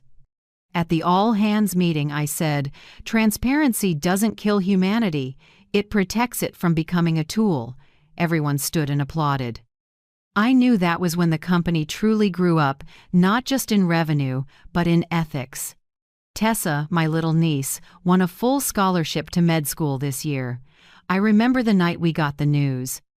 She burst into my office, waving the acceptance letter, shouting, "Grandma, I did it!" I hugged her, and the tears just came. "I'm so proud of you," I said. "But remember, stay humble. Knowledge without compassion is just a sharp knife." Tessa nodded, eyes shining like a small lamp. "I'll remember, Grandma, and I'll be a doctor not to make money, but to help people like Mrs. Mercedes." Hearing that, I knew the seed of kindness had sprouted in the right direction. A few months later, Lucas and I visited mothers supported by the fund. We went to see Mrs. Carolyn, an 80-year-old who lives alone with 2 cats. Lucas listened while she talked about the years her son disappeared, no letters, no calls. She smiled sadly. "Now I just want to know he's alive. That's enough." I looked at Lucas, his eyes were red. On the drive back, he stayed quiet a long time, then said, "Mom, I get it now. Turns out this pain isn't just ours. You didn't just save yourself, you saved me from becoming that kind of person." I put a hand on his shoulder. "No one is born knowing how to be a parent or a child. We only learn sometimes by losing." He nodded and squeezed my hand. Lightly. No promises needed. Just real presence. When we got home, I opened the financial files and glanced over the fund's dashboard. More than 100 women helped, 13 fully reintegrated cases, 7 homes bought back with low-interest loans. Numbers don't tell everything, but I know each one is a story of survival. I leaned back and looked out the window. The lavender still bloomed, but now there were other hands tending it. Lucas's, Linda's, the very people who once hurt me most now helping me replant this garden. That night I wrote the final line in my journal. "I once mistook legacy for money. Now I understand. True legacy is the ability to stand after you fall, and the way we teach others to respect the limits of love." I'm ready to reopen my heart, but I will never again reopen a faucet of unconditional money. I closed the journal and set down the pen. Outside, the night breeze stirred the purple lavender, its scent drifting through the house, and I knew our family, after so much wreckage, had finally been rebuilt. 2 years later, Mother's Day arrived with the warm smell of coffee filling the kitchen and soft laughter floating from the living room. I woke to morning sunlight through the curtains and heard Tessa call, "Grandma, get up, someone's making cappuccino worse than you do." I laughed. Stepping out of my room, I saw a scene I hadn't dared to dream of 2 years earlier. Lucas at the stove stirring coffee, sleeves rolled, and beside him, Linda helping Mia now 4 sprinkle crumbs over heart-shaped cookies. At the table, Delilah arranged a fruit platter, hair grayer, face calm and kind. The house brimmed with voices and laughter.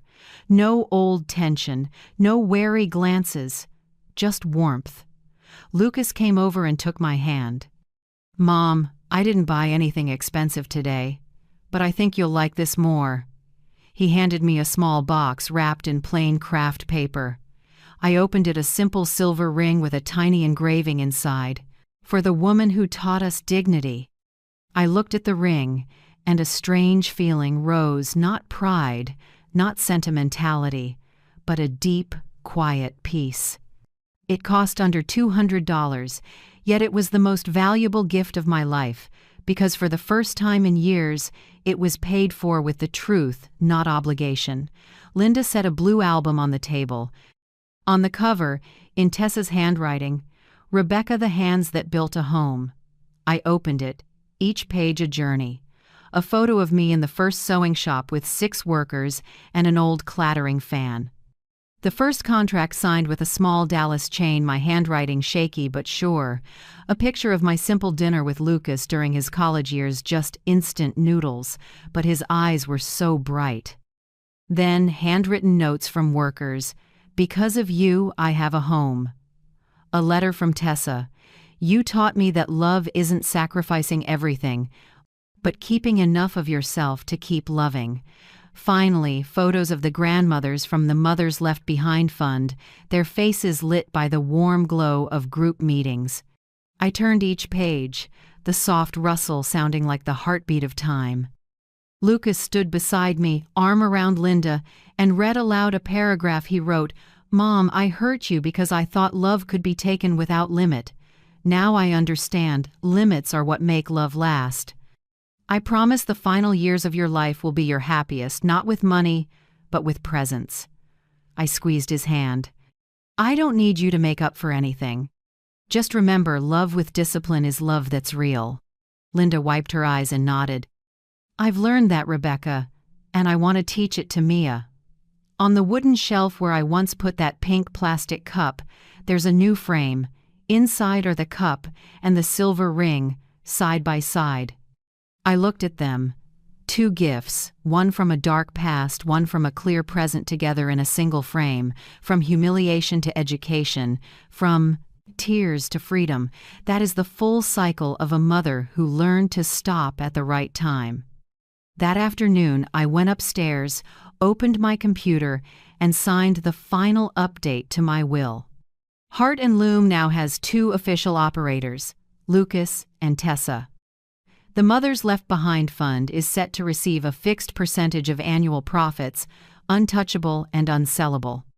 I no longer hold absolute power, and that is real freedom. My legacy is no longer in a safe, it's in how those after me choose to live. That evening, while the family gathered around the table, Mia ran over and grabbed my hand. "Grandma, is your ring on yet?" I bent down and let her slide the silver ring onto my finger. It fit perfectly, as if measured by memory. I closed the blue album and looked at the final words on the cover. Plastic cup, 2 simple words holding a lifetime of learning how to keep dignity inside love. I exhaled, relieved. The circle was complete.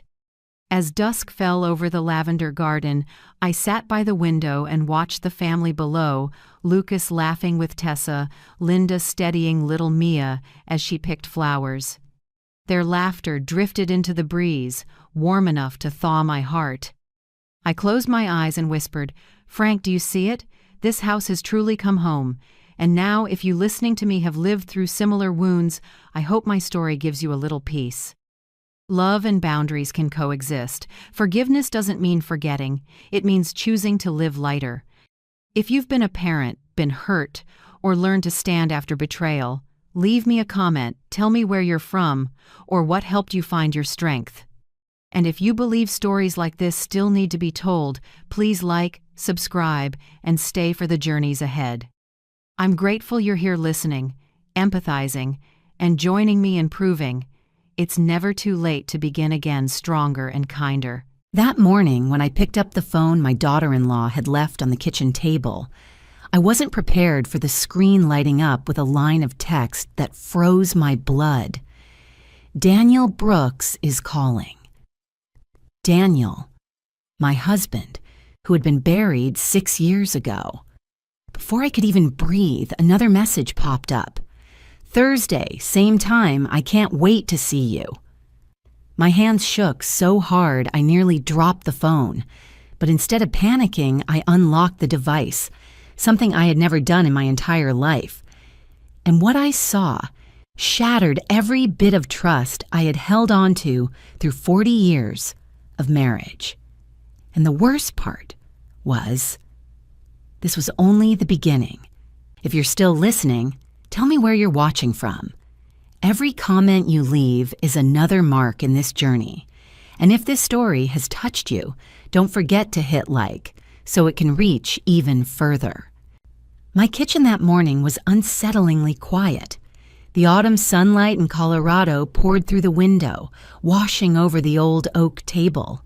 The coffee maker kept dripping softly, and the smell of frozen waffles heating in the oven filled the air. Yet the only scent I could perceive was the cold, metallic tang of fear. I stared at the line, "Daniel Brooks is calling," as if blinking would make it disappear. 6 years ago, I had stood beside his grave, listening to the heavy thud of soil hitting the coffin lid. No one returns from that.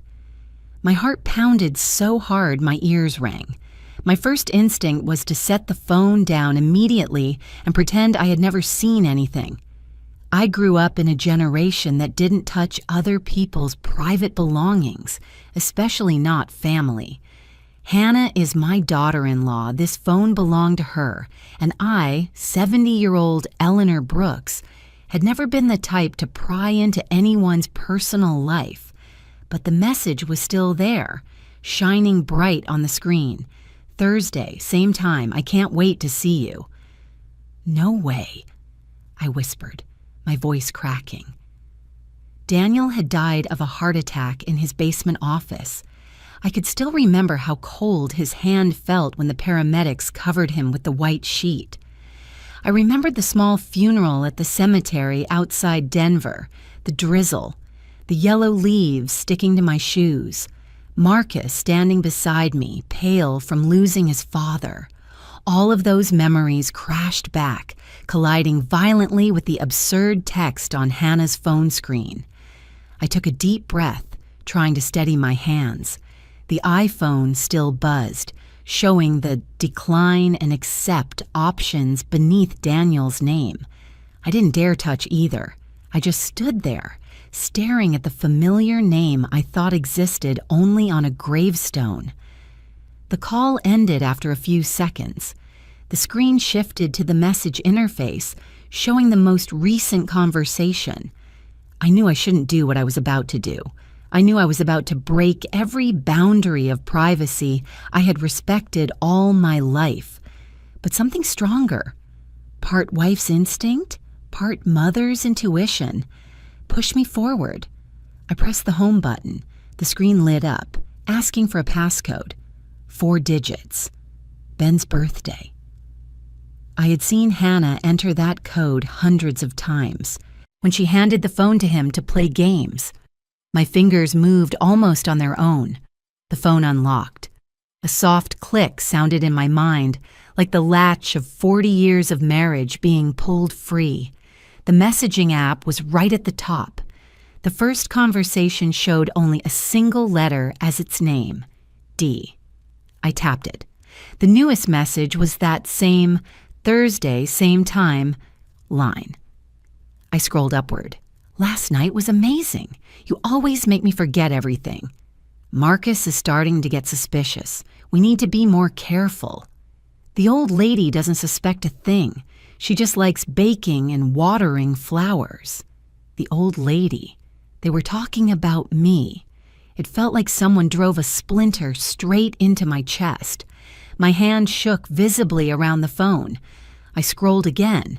Message after message, half-joking phrases, half-serious arrangements, words of longing, all from the number saved as Daniel Brooks in Hannah's phone. But what made it hard to breathe wasn't the content. It was the timeline. I scrolled higher past rows of gray and blue message bubbles. This year, last year, the year before that.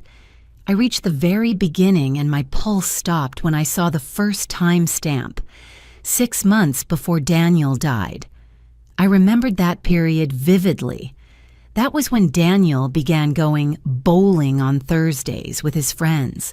He said the doctor told him to get more exercise, go out more, be social. I believed him. I packed him a sandwich, joked, "Don't drink too much beer." Now these messages mocked my trust, one line at a time. I scrolled up and suddenly found a photo. I tapped it open. It showed Hannah smiling, her cheek pressed to a man's face. It was Daniel, or at least the face I had slept beside for 40 years. They stood in front of a wooden window frame, pine trees thick in the background. In one corner, I saw a patch of shimmering blue water. A lake somewhere. Hannah held up a wine bottle, mouth open in a laugh. Daniel. No, that man. Was looking at her with the expression I once thought belonged only to me. I had never been to that place. We had never vacationed in any cabin with a view like that. Daniel always said he hated the cold, hated forests. Yet there he was, wearing a sweater, standing among pine trees, smiling like a 30-year-old man. Who have I been living with for 40 years? The question crept into my mind, cold as winter air leaking through a doorframe. I swiped to the next picture. This time, Hannah sat on a couch under a thin blanket, and Daniel, or D, sat beside her, his hand tangled in her hair. On the coffee table were ceramic mugs with a floral pattern I had never seen in my house. In the corner of the screen was a tiny line, Pine Hollow Lake Cabin. The phone must have logged the location automatically. Pine Hollow Lake. I had never heard the name, despite living in this state for 30 years. Reality didn't wait for me to catch up. The next photos showed them on a wooden porch, in the snow, in the cabin kitchen cooking together, decorating a Christmas tree. A parallel life I knew nothing about. Each image sliced through my memory, ripping apart every story Daniel had ever told me about another long meeting, poker night with the guys, snowstorm made me late. It's just because she doesn't get me like you do, one message from Hannah said as I scrolled further. She lives in her own little world. Apple pie, church, rose garden. I'm tired of pretending, Dee replied. I saw myself in those words. Apple pies, church, rose garden. I had thought those were the things holding my family together. To them, they were the punchline of a private joke. The sound of a car engine outside jolted me out of the nightmare unfolding in broad daylight. I heard the door, footsteps on the wooden porch. Hannah. She'd come back. In an instant, the numbness shattered. I moved faster than I thought I could. Hit the home button, closed the message app, placed the phone back exactly where it had been, angled the same way. I went back to the sink, picked up a dish towel, and pretended to wipe a plate that had already been clean for hours. The door opened. "Mom, I think I left my phone in here," Hannah called out, her voice as smooth and sweet as always. She always spoke to me in that soft, polite Midwestern tone, just gentle enough that people outside would say I was lucky to have such a daughter-in-law. On the table, next to the coffee maker, I answered, surprised that my voice sounded so normal. No shaking, no stumbling.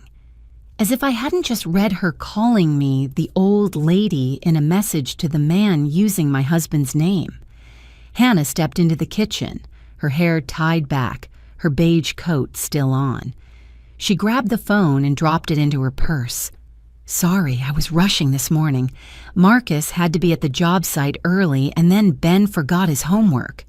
She rambled with a smile, the kind where the corners of her eyes crinkle slightly, a detail I always thought was so endearing. For the first time, I looked at that crinkle and saw a crack in the mask. I know, I replied, forcing a smile. It's fine. We all have mornings like that. I'll swing by later with dinner. I have a meeting in town. Hannah said a few more casual things before leaving, her light perfume lingering in the kitchen. As the sound of her car faded, my legs nearly gave out.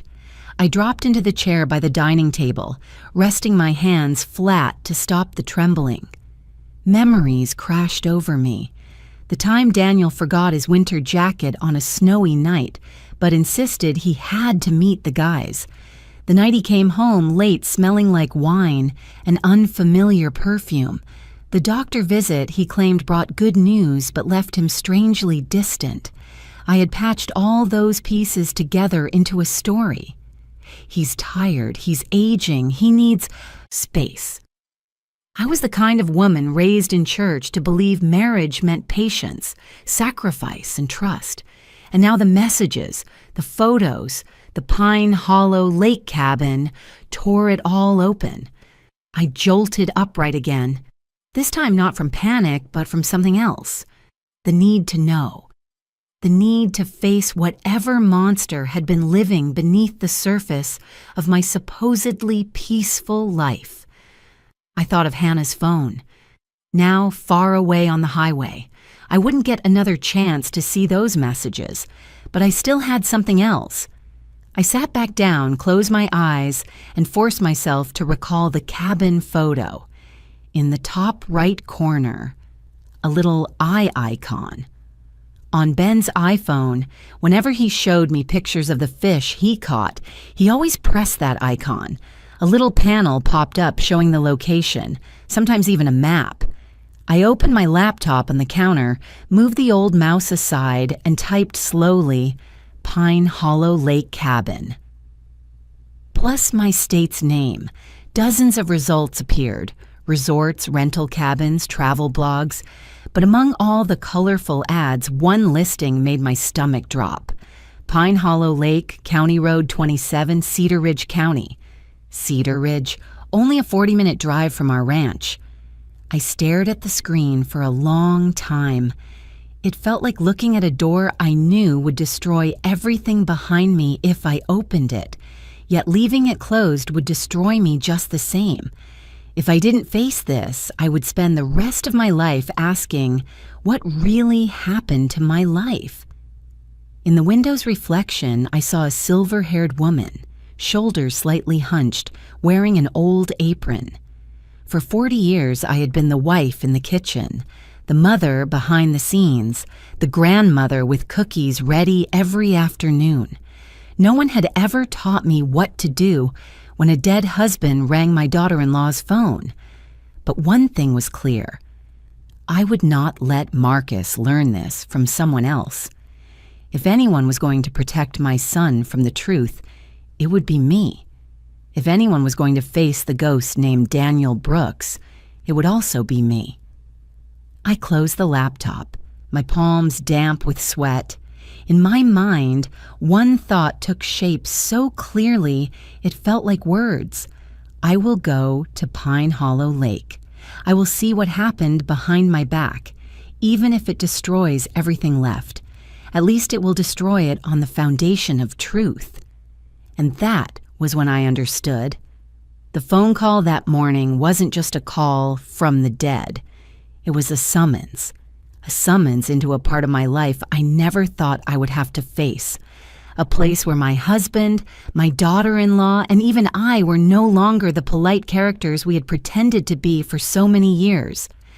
I stood there for a long time after deciding to go to Pine Hollow Lake, but my feet carried me somewhere else. Before going there, I needed to be sure I wasn't imagining things, that grief and loneliness hadn't twisted my mind. At least that's what I told myself. And so, instead of grabbing my car, keys, I turned toward the staircase leading to the basement, where Daniel had spent most of his life working. The basement always smelled of old paper, pine wood, and the laundry detergent Daniel loved. Warm yellow light shone over the broad desk that took up most of the room, highlighting stacks of books and boxes of documents, things I usually left untouched because Daniel liked organizing them himself.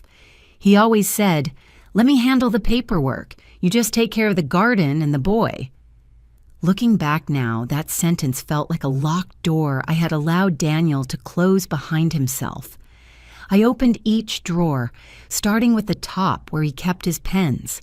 A few ballpoint pens, a black notebook, some unpaid bills. Nothing unusual.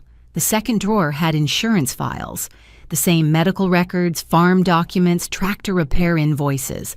All normal, all ordinary enough to make my unease grow. It felt like the truth was deliberately hiding. Then I opened the bottom drawer. It felt heavier than the others, as if something was stuck behind it. I crouched down and pulled harder. A sharp click sounded. The drawer slid open, revealing a hidden compartment underneath, a false bottom. I forgot to breathe. Inside was a bundle of envelopes tied with twine, several kitchen receipts that didn't match our household expenses, and a stack of papers that looked strange. Some pages bore Daniel's name, others had only signatures with no identifying information. There were receipts from stores I'd never heard of in towns Daniel claimed he never had a reason to visit. When I pulled the papers out, something heavy fell onto the tile floor. I bent down to pick it up. It was a small wooden box, dark brown, simply carved, aged so heavily I had to brush the dust off to see the details. Daniel wasn't sentimental. He liked things clean, open, uncluttered. This little box did not fit him, and that was exactly why my hands trembled as I opened it. Inside were photographs. I lifted the first one. My heart clenched immediately. There was Hannah, younger by a few years, radiant, her blonde hair falling over one shoulder. In the picture, she leaned into a man. The man had Daniel's eyes, Daniel's jaw, Daniel's smile. So similar it felt like the floor beneath me shifted. I laid out the second, the third, the fourth. Each captured intimate moments. Standing in front of the cabin, dining by a fireplace, laughing together in a small restaurant I had never heard Daniel mention. But the most suffocating detail was the dates, year after year after year. The affair stretched like a film reel with no beginning and no ending. I once believed Daniel led only one life, the one I built with him. His expression when he proposed under the lights at Denver's Square, the way he held me in the hospital after my mother's surgery, the joy on his face when Marcus was born, all of it suddenly felt fragile. Not because I thought he never loved me, but because I now saw he might have lived two lives at once, and I had been given only half. Blinking back tears, I reached the bottom of the box. A folded document lay there. I opened it. It was the ownership certificate for the Pine Hollow Lake cabin. Owner, Daniel Brooks. Status, active. I remembered clearly when Daniel claimed he had sold that cabin. A small property his brother had left him. He said maintenance cost too much, that he had no time to go there anymore. I had believed him. I even felt relieved, thinking he wanted to spend more time with family. Now that certificate sat in my hand like a massive unanswered question. Why did Daniel lie? What was the cabin for? Who had lived there with him? And what truly happened 6 years ago?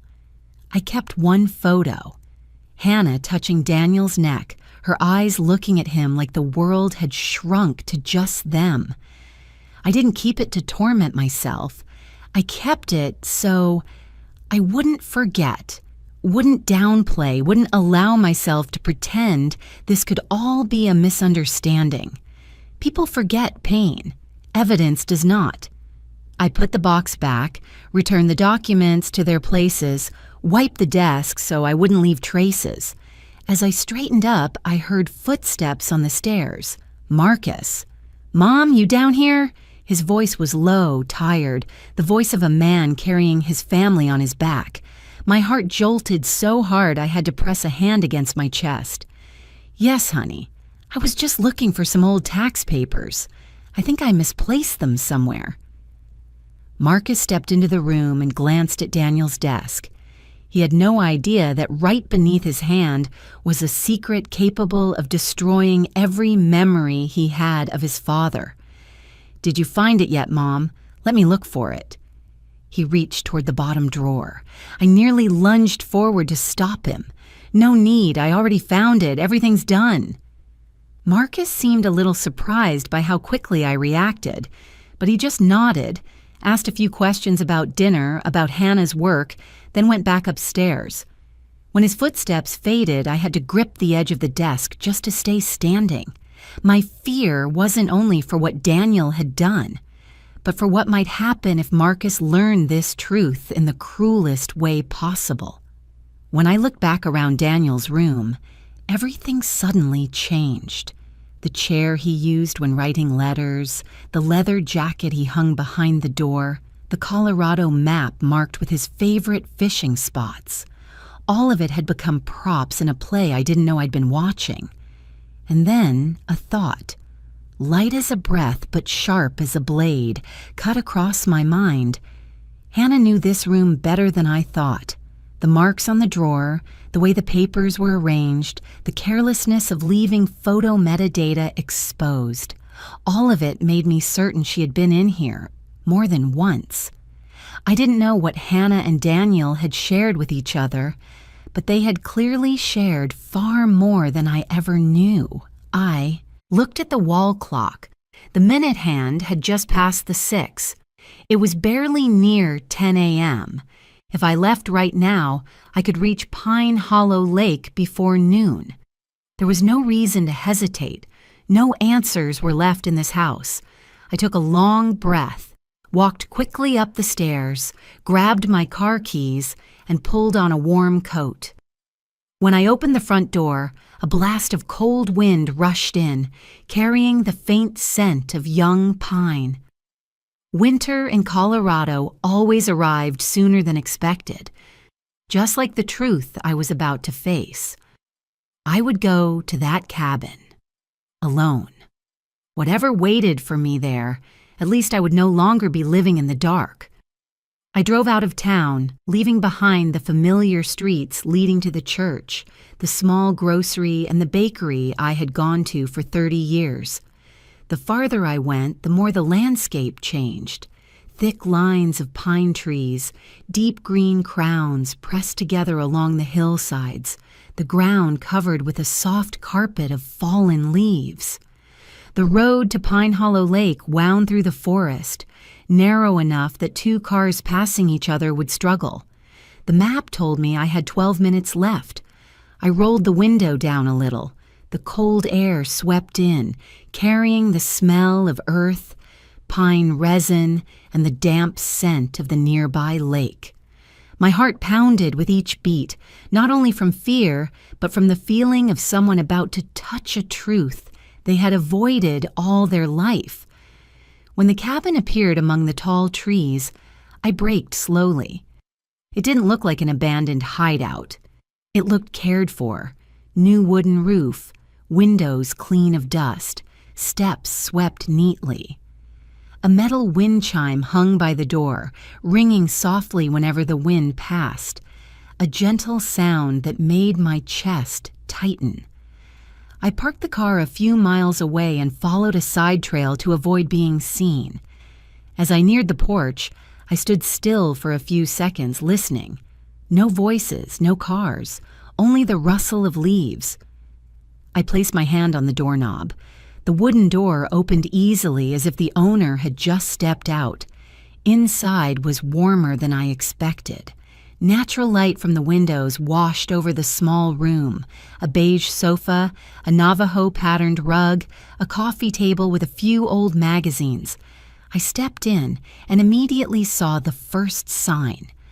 A bottle of red wine left unfinished on the table, with 2 glasses beside it. Hannah.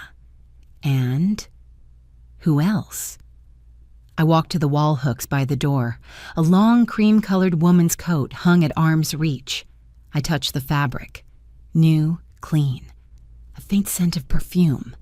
The same vanilla-amber blend Hannah always wore. I opened the small closet next to it. Inside were a travel bag, scarves, toiletries. All the things Hannah carried whenever she left the house. So this wasn't a hidden meeting place abandoned after Daniel died. It was where Hannah was living part of her life. I swallowed hard and lifted my eyes to the shelf above.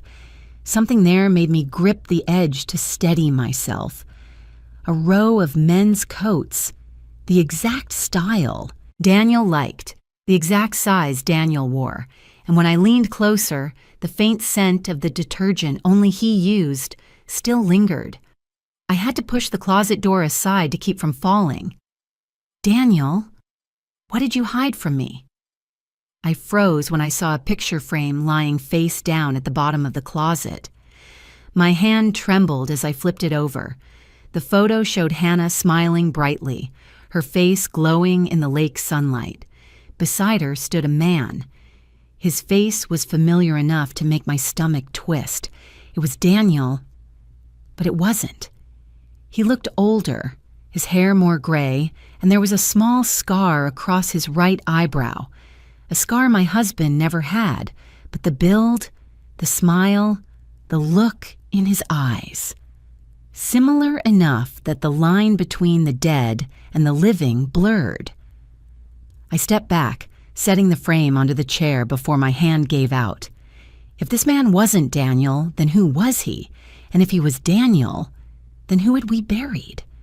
A distant car engine made my heart leap. I rushed to the back door, moving on instinct, like someone running from a ghost rising out of their past. My heart thrashed wildly, my breath ragged. I pulled the back door shut and crouched behind the woodpile. Through a sliver between the boards, I saw a man step onto the cabin porch. I couldn't see his face clearly, but his walk. God. That walk made me want to cry. Each step, each slight shoulder movement as he took off his hat. It was Daniel's. Exactly Daniel's. Every piece of logic inside me crumbled. I was dragged back to the last day of Daniel's life. Or what I thought was his last day. The way he walked down the stairs, the way he straightened Marcus's collar before an interview, the quick kiss he gave me before saying, "I'll be home early." The man opened the cabin door with a key. No hesitation, no fear. I saw the jawline, the broad shoulders, the slight lean to the right. Something only Daniel had, but the small scar on his right eyebrow was still there. Daniel never had a scar. I understood then. I was looking at a man both familiar enough to hurt and strange enough to terrify. In that moment, everything I knew about my marriage collapsed and rebuilt itself into a darker shape. If Daniel wasn't the only one with that face, if there was someone else who looked exactly like him, then I had never truly known the man I married. I couldn't watch anymore. My emotions stormed violently. Fear, grief, disbelief. I stumbled backward toward the trail, nearly tripping as I climbed the small incline. My ears rang, my face flushed like fever, my heart pounding so fiercely I had to press a hand to my chest to keep from collapsing. I got into the car and locked the doors, but my hands wouldn't stop shaking. I didn't start the engine. I just sat there, staring at the steering wheel as my breathing slowly steadied. Each heartbeat felt like a cruel question. Was Daniel alive? Or was I looking at his twin brother? Someone Daniel had never mentioned? Or was this some elaborate impersonation to hide something even darker? None of the questions had answers yet, but one thing was clear. If I walked away now, I would never forgive myself. I needed to know. I needed to see the truth from more than one angle, not just through a rushed visit. And so, before leaving Pine Hollow Lake, I opened the trunk and took out a small bag of miscellaneous items. I found what I needed, a compact camera Marcus once bought me to record my garden. I would return to the cabin that night. I would place a camera where it could capture everything that happened inside. The truth was no longer something I feared. It was the only thing I had left. The next afternoon, when the sun dipped behind the pines, I drove back to Pine Hollow Lake with a newly purchased hidden camera in my coat pocket. I'd spent all morning finding the smallest, clearest, longest, lasting model, one that could expose the truth without anyone knowing. The salesman asked if I planned to film wildlife or neighbors, and I only smiled. If he knew what I was going back to record, he might not have dared sell it to me. At the cabin, I turned off my headlights from a distance and walked along the tree line just like before. But this time, I wasn't trembling like prey being hunted. I had a purpose, and that gave me strength. The back door was the same. The hinge clicked softly unless lifted just right. I stepped inside, taking a steadying breath to push past the warm scent of wood and lingering human presence. I chose a spot on the bookshelf to place the camera between two paperback novels. The angle was wide enough to capture the living room, the front door, and part of the hallway. I adjusted it a few times before snapping the camouflage cover into place. Then I connected it to my phone and checked the signal. The light blinked once, then stayed steady. Perfect. I left the cabin while a faint gold edge of sunlight still touched the treetops. As I closed the back door, my hand hesitated. A small voice whispered, "After today, your life will never be peaceful again." I shook it off and walked quickly to the car. Peace had been taken from me years ago. I just hadn't realized it yet. The camera reported movement the next morning. My phone buzzed 3 times in a row, enough to nearly spill my coffee. I opened the screen, my heart pounding like I'd sprinted a mile. The image appeared. The cabin door swung open. Hannah walked in, hair tied back, black coat carrying a small suitcase and a bouquet of fresh flowers, white chrysanthemums, the same kind Daniel used to like arranging in our living room. I gripped the phone so tightly my knuckles turned white. Hannah set the suitcase on the chair, then adjusted the table runner as if she had been the homeowner for years. She moved around the room, picking up small things, opened a window to let the breeze in. Every gesture was so natural it couldn't be mistaken. She lived here, not just visited for an affair. An hour later, another motion alert came through. I tapped the screen with such force I nearly hit the wrong icon. The image of the man entering the cabin made my blood run cold. That walk, that light gray t-shirt Daniel used to wear while working in the yard, that familiar gesture running a hand through his hair while taking off his hat. Hannah ran to him, hugging him like she had found the love of her life. They kissed, deeply, passionately. the kind of passion Daniel hadn't shown me in at least 10 years. He said something. Hannah laughed, placing her hand on his chest. They stood close, familiar, effortless. Then he reached up and brushed her cheek.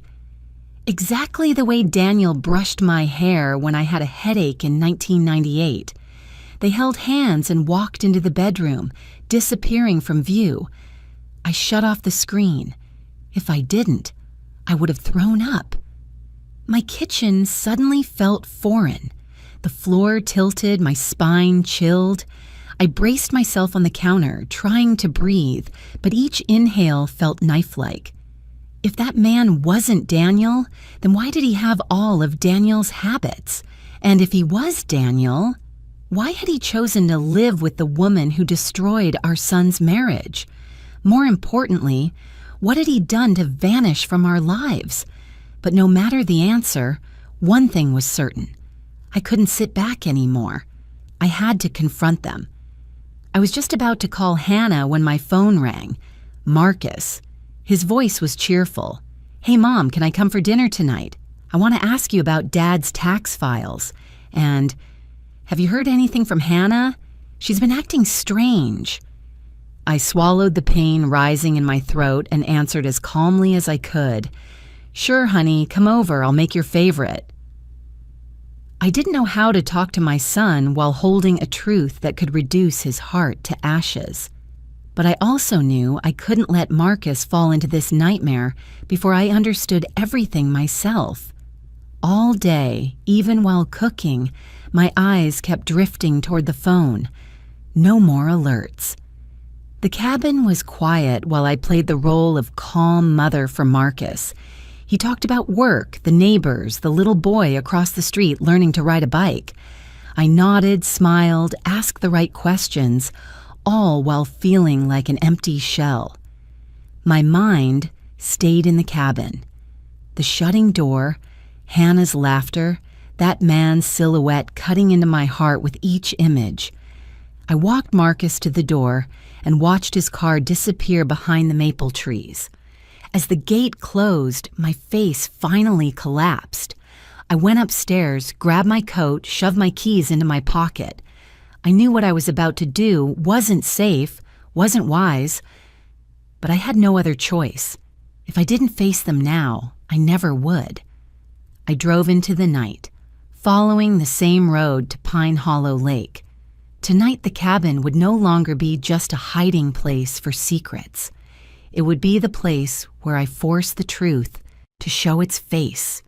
I pulled over on the hillside, turned off the engine, and let the night swallow every sound around me. Pine Hollow Lake stretched out in the distance, a dark mirror reflecting the pale silver moonlight. Every step I took down the dirt path made the pine needles crackle beneath my shoes, as if the forest itself were warning me, "Turn back." But I didn't turn back. I had gone too far to still fear the truth. As I approached the cabin porch, I heard music drifting from inside. Soft, slow, deep as an old wound. Frank Sinatra. "The Way You Look Tonight." The song Daniel used to play whenever our family had dinner on the porch. The song he played the night before Marcus's wedding. The song he once said meant, "You're always the most beautiful to me, even when you're angry." Hearing that melody now made my heart clench painfully. I drew a breath, raised my hand, and knocked. 3 knocks. Not loud, but enough to tighten every muscle in my chest. The music inside stopped abruptly, then footsteps.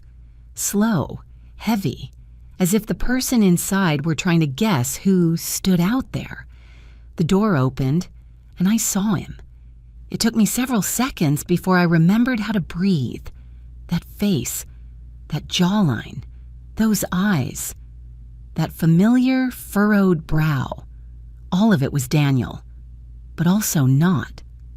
The man standing in front of me was older than Daniel had been at the time of his death 6 years ago. His hair was grayer, and there was a thin, sharp scar across his left eyebrow. Daniel had never had a scar there. He froze when he saw me. His eyes widened. Not the polite surprise of seeing a stranger, but the horror of someone who had just seen the ghost of his own past. "Who are you?" he asked. His voice, dear God, almost identical to Daniel's, but slightly deeper with a faint rasp Daniel never had. Before I could answer, Hannah appeared behind him. She was wearing a pale blue shirt, the exact one Daniel had worn on our 30th anniversary trip. I recognized the stitching on the cuff immediately. I was the one who'd repaired it when it frayed. Hannah saw me and her face turned bone white. "Oh my God," she gasped. She stepped back, gripping the doorframe as if afraid she might fall. I stepped onto the porch, my voice calmer than I understood, as if the shock had drained me of the ability to tremble. "Looks like I'm interrupting." The man moved to stand protectively in front of Hannah, as if shielding her. That gesture made my blood heat, not from jealousy, but from sheer wrongness. What I was looking at was a replay of a life I thought had been buried 6 years ago. "Who are you?" I repeated, this time without flinching. The man swallowed, inhaled slowly. "I'm Richard Hale," he said, eyes still fixed on me. "I am Daniel's twin brother." The air around me exploded into silence, a single sentence capable of erasing 40 years of marriage. Daniel had no siblings. I answered firmly. I married him. I knew his family from top to bottom. Richard lowered his head, not arguing, not denying. "You knew what he wanted you to know. Daniel was adopted as a baby. I wasn't. We were separated at birth." I stood still, as if nailed to the wooden floor. Daniel was adopted? Daniel hid that from me? Why? Dozens of questions pounded inside my skull. Richard continued. "Daniel found me 6 years ago when he was diagnosed with a severe heart condition. He needed information about his biological family, and I was fighting a malignant blood disorder. Daniel saved me. He donated marrow. He's the reason I'm alive." Hannah was standing upright now, but her face remained ghostly pale. She looked at me, her eyes shimmering. Not with remorse, I saw that clearly, but with fear. "I know you saw the phone," Hannah said, her voice trembling, "and yes, I did have an affair with Daniel." The words cut like a knife, even though I had already known the truth. Hearing them from her mouth made the pain double. "For 6 years after he died, you still messaged him," I said coldly. "Or at least, someone using his number." Hannah glanced at Richard. Richard looked down, his hands tightening into fists. I stepped into the cabin without being invited, my anger far past the point of politeness. "Explain all of it. I want to hear everything." Hannah clasped her hands together, as if trying to hold herself steady. "Daniel, before he died, he was planning to leave you. Leave Marcus. Leave everything. He wanted to abandon his life and start a new one with me." I went numb. Not because Daniel cheated. I had already survived that shock 3 times over these past days, but because he wanted to leave my son, leave his grandson, leave everything that bore the name family. Richard added, as if wanting to clarify every broken layer. Daniel planned to fake his death. He wanted me to take his identity and disappear with Hannah. He said he couldn't stand the life he was living. "But he died for real," Hannah cut in, her voice cracking. "Right in my arms. The heart attack came sooner than he expected. The plan wasn't carried out, but the consequences still remained." The cabin fell silent. No wind, no lake sounds, only my heartbeat, heavy, violent, as if my entire past were collapsing beneath my feet. Finally I spoke, slowly but razor sharp. "So that means I mourned a man who had already planned to leave me. Richard closed his eyes as if he too felt pain from the truth. "I'm sorry," he said quietly. "I didn't know until it was too late." Hannah didn't apologize. She just lowered her head, like someone who knew her guilt could no longer be hidden, but who lacked the courage to show true remorse. I looked at them, the two people standing in the life Daniel intended to choose instead of mine, and I asked myself, what value did 40 years of marriage truly hold? But I didn't cry. I had used up all my tears during those days watching the camera footage. Here, in the cabin where Daniel had lived his second life, all I had left was cold clarity. And I knew tonight was not the night all truths would be revealed, but it was the night I would begin reclaiming the life those people had tried to erase me from. I stood in the cabin's living room, hearing their words as the air thickened around me. Part of me wanted to cover my ears, to stop absorbing any more of it, but I had come here for the truth, and truth is never gentle. Hannah spoke first. Her voice was small but steady, as if she had finally set down the boulder crushing her chest. "Daniel had several heart attacks before he died," she said, unable to meet my eyes. "But he hid it from everyone, from Marcus, from you." I didn't know if I was shaking from cold or rage. Daniel, the man whose blood pressure pills I set out every morning, hid a heart condition? "He said he just needed to get through a few more months," Hannah went on. "He said, when I disappear, no one will have to take care of me anymore." I saw Richard close his eyes, as if hearing a memory he hated. "Disappear?" I repeated, each syllable falling heavy onto the wooden floor. "Yes," Hannah whispered. "Daniel's plan was to fake his death, or at least vanish from this life. You have to understand, he believed he was about to die from heart disease anyway. He didn't want to wait for it. He wanted to go out on his own terms." The room spun in my vision. Daniel wanted to die with Hannah beside him, not me. But Hannah kept talking, compelled by a force I couldn't understand. Maybe guilt, maybe fear. That day, he had worse symptoms. We were discussing the details, timing, method, transferring the insurance money to Richard. And then he collapsed. Hannah brought her hand to her mouth, her voice breaking. I panicked.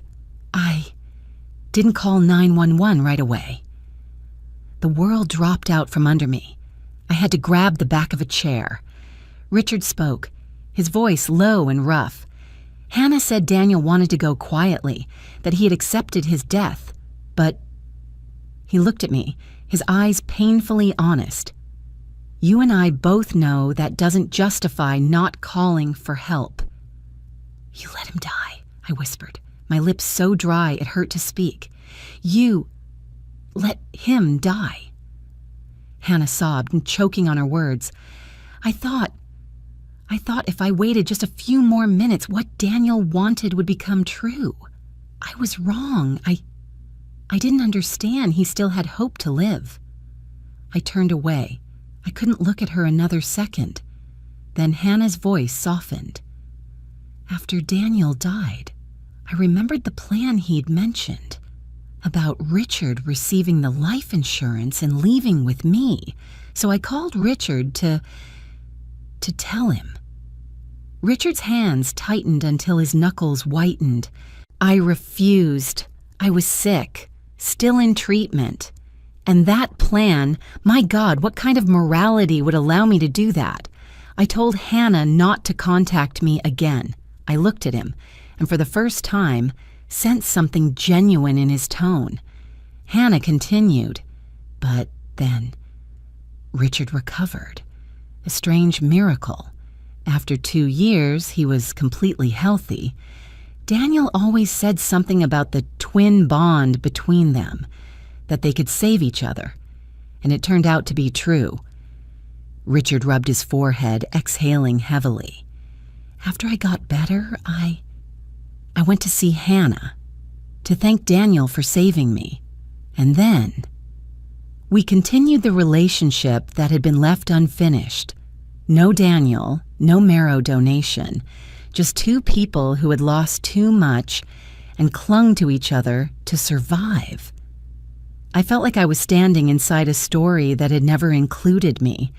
Hannah wiped her tears and looked straight at me. We didn't want you to know, or Marcus, or little Ben. Daniel had already caused enough damage. We just wanted to start over. I let out a laugh, hollow, sharp, more brutal than anything I could have said. Start over? I repeated. After tearing my family apart from the ground up? After sleeping with my husband, then with his brother? After letting Daniel die on a wooden floor instead of calling for help? Hannah bit her lip, her face pale as ash. Richard stood still, like someone accepting judgment he couldn't escape, even though he hadn't committed the worst part of the story. I turned and walked toward the door. No one tried to stop me, maybe because they knew nothing they said could fix what they had done. The freezing night wind struck my face as I stepped off the cabin porch. In the darkness, Pine Hollow Lake lay perfectly still, a mirror reflecting the truth inside me, shattered, desolate, tangled in betrayal, regret, and an emptiness without a name. Daniel betrayed me while he was alive, and even his death was a betrayal. I walked back to my car, my chest tight as if someone were squeezing my lungs. The night was pitch black, but I could still see the path, because every cell in me was burning with a pain too sharp to look away from. I opened the car door, sat down, and clutched the steering wheel. "Daniel," I whispered, "what did you do to us?" I didn't start the engine. I just sat there. In the quiet night, the cabin in the distance was still lit, warm yellow light, soft, peaceful to the point of cruelty. And I, the woman who had shared 40 years of life with Daniel, walked away from it with a heart so broken I no longer recognized myself. I drove home through a night that felt endless. The only thought that flickered in my mind, not Daniel, not Richard, was Hannah. Her face when she confessed, the way she dodged responsibility, the way she stood in that cabin wearing the exact shirt I had once stitched for my husband. A part of me wanted to do something truly cruel, something that would make her understand what it feels like to have your heart shattered by betrayal. I imagined slipping a bottle of strong sedatives into the Merlot Hannah always drank every night. Just a small amount, enough to knock her out, make her lose control, make her shake with fear, but not endanger her life. Just so she'd know my pain could leave marks too. The thought slowed my breathing. A coldness spread from the back of my neck down my spine. I, a woman who once believed in forgiveness, was thinking about revenge. But then the images of Marcus and Ben came to me, so clear it felt like the two of them were sitting right there in the back seat. Marcus, with those eyes always waiting for me to smile. Ben, my grandson, who always wrapped his arms around my leg when he got sleepy.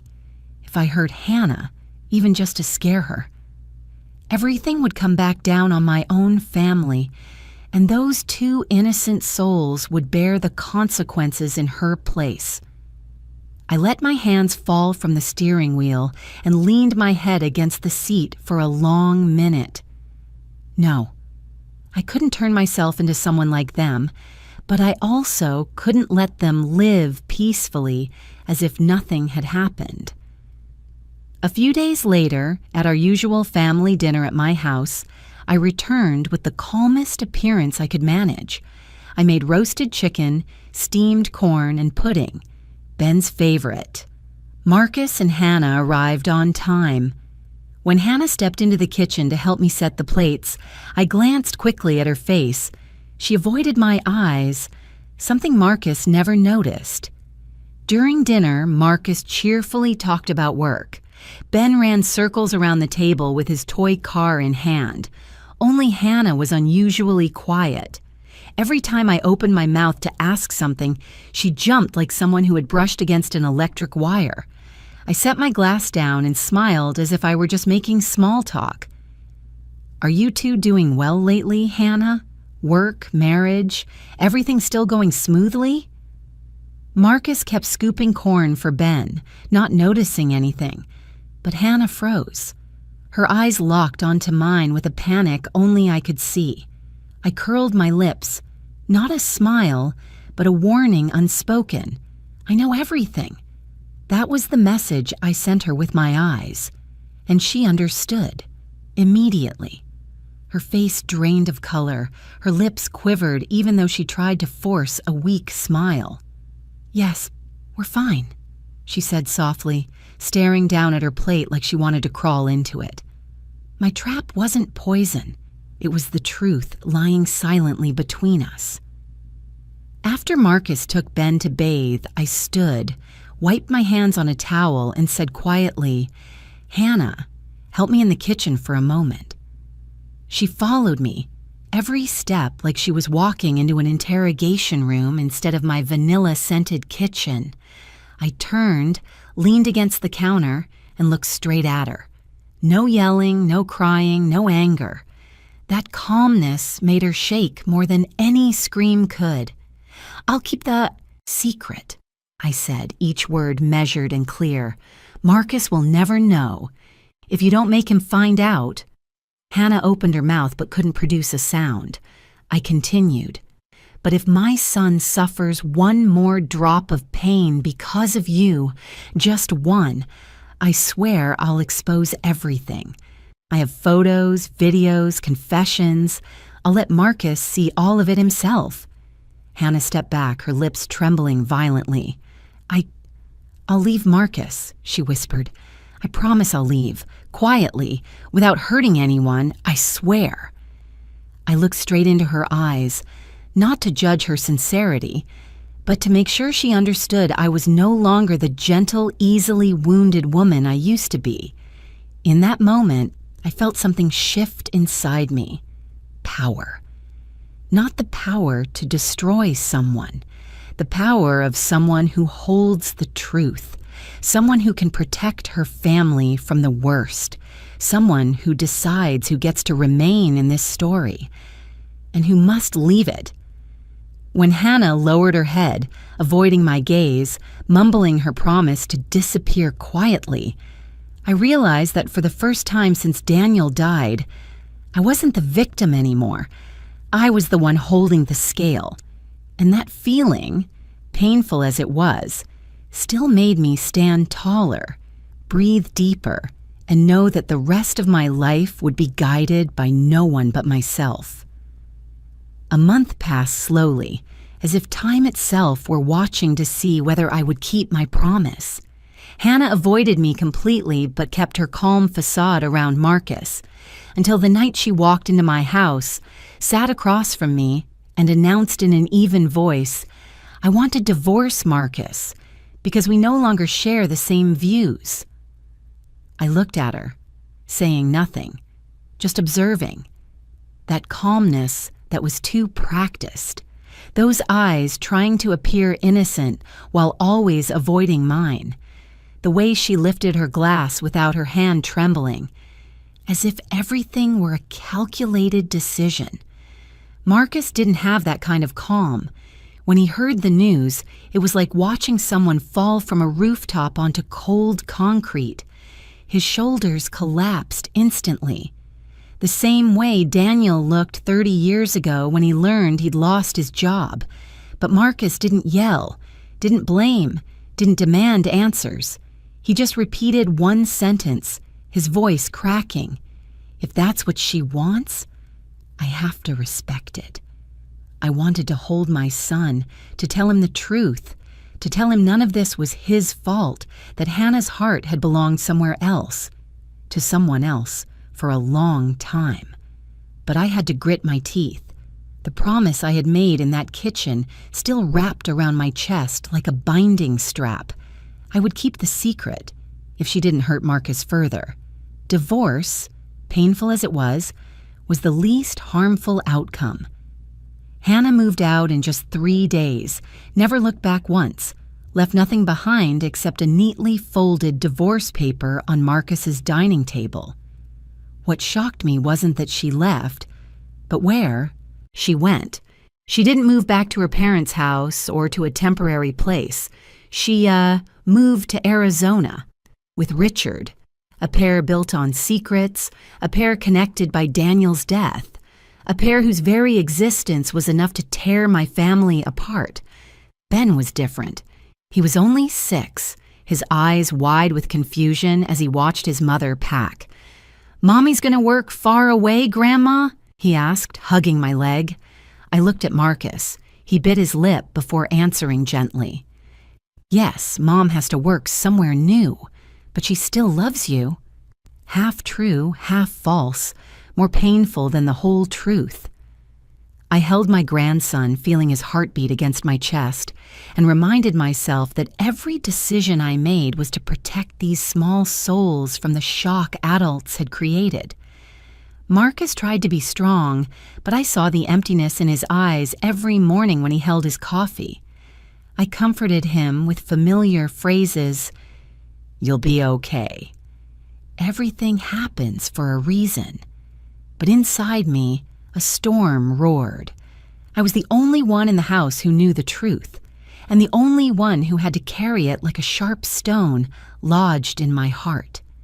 Some nights, sitting alone by the fireplace watching the flames flicker, I asked myself, did Daniel ever truly love me? That question would never have an answer. On Daniel's Memorial Day that year, I prepared white roses and cleaned his photo in the living room, just like I did every year. But that morning, when I opened the door, I saw a large wreath sitting on the steps.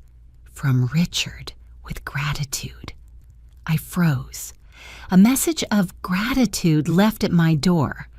The home where Daniel lived with me for 40 years, where I cried for him more times than I could count. That wreath was a blade twisted straight into my chest. Richard hadn't entered our lives as family. He entered through a secret that shattered my marriage. He had no right to leave anything on my doorstep. Not on the day I remembered Daniel, not after everything that had happened. I carried the wreath to the backyard. I set it in the fire pit I used to burn fallen leaves every month, and I lit it. Flames rose, swallowing each petal as if devouring the past I'd clung to for too long. The scent of burning flowers drifted into the air, sweet, scorched, bitter, like a cleansing ritual. I watched until the wreath became ash. This is the line. I told myself, I will not let anyone use Daniel's name to hurt me again. A few weeks later, Marcus began to heal. He fixed up the porch, took Ben to basketball practice, started going to the gym, things he had never done while living with Hannah. I watched my son slowly regain his smile, a tired smile but real. Then one day I saw him hesitating at the door, holding a bouquet of white daisies. "Mom," he said softly, "I met someone, Claire. She teaches at Ben's school." I saw the light return to his eyes, a light he had lost for too long. "That's wonderful," I said, stepping forward to straighten his collar like I did when he was 8. "You deserve a new happiness." He laughed shyly. I smiled too, but deep inside, one worry remained. Marcus was rebuilding his life. On ground I knew held a buried secret, a grave named Daniel, and everything he had done. I could only hope that secret would never come back one day to ruin the life Marcus had pieced back together with his broken heart. I had believed, or hoped, that once Hannah left Marcus's life, everything would fade into the past, that I could box the secret away, place it in a mental drawer, and close it. But secrets never die. They only change shape. And its new shape was Hannah and Richard's strange desire to appear publicly as a new family. I learned this when Hannah texted me a week before Ben's birthday. We would like to come. For Ben. I hope you understand. I understood. I understood that they felt no shame, but I also understood that if I refused, Marcus would start asking questions. And I had promised to protect my son from the cruel truth. So on Ben's 7th birthday, when I saw a black SUV pull up in front of the house, my heart dropped to the floor. Hannah stepped out first, lightly made up, looking dignified in a way that felt false. Richard stepped out right after, tall, composed, polite, and so much like Daniel that I had to grip the back of a chair to keep myself steady. It didn't matter how many times I reminded myself that he was not Daniel. My body still reacted as if seeing a dead man return. During the party, Richard behaved like the perfect gentleman, courteous, kind, tactful. He bowed his head slightly to me. "Mrs. Brooks, thank you for letting us come." I nodded, swallowing down the surge rising in my chest. That voice, deeper, rougher, but still carrying Daniel's tone. If I closed my eyes, I could imagine myself standing in front of my husband again. I did not allow myself to close my eyes. Marcus looked at Richard a few seconds longer than usual, then laughed. "You look familiar. Have we met somewhere before?" My entire body froze. Hannah, standing behind him, visibly flinched, but Richard, with a calmness that was almost frightening, simply smiled. "I just have one of those common faces." Marcus laughed, not thinking anything of it. He was busy organizing the ball toss game for Ben and the neighborhood kids, but I couldn't breathe normally anymore. When it was time to cut the cake, everyone gathered in the front yard. Ben ran around with his birthday hat, smiling bright like a little sun. And then, as if by instinct, he ran straight to Richard. "Do you know how to ride a horse? At school, I saw on TV some people riding horses on a big ranch." Richard smiled, bent down to Ben's eye level. "Of course. I used to live on a small ranch with..." He hesitated. "With someone very special." In that exact moment, my heart went wild. Daniel used to teach Marcus to ride horses at my parents' small ranch. That story was supposed to be a private memory of our family. Ben tilted his head. "Grandpa taught Daddy to ride horses. You knew about that too?" I stepped forward, almost by reflex, and cut him off. "Ben, come here and blow the candles." I couldn't allow any thread to connect Richard to Daniel, couldn't let Ben sense that frightening familiarity. Children notice things far sharper than adults realize. When the party wound down and guests began leaving, I was cleaning up the plastic plates when Hannah walked over, standing by the kitchen door, her eyes fixed on the floor. You're still keeping your promise, right?" she asked softly. I set the tray down and looked straight into her eyes.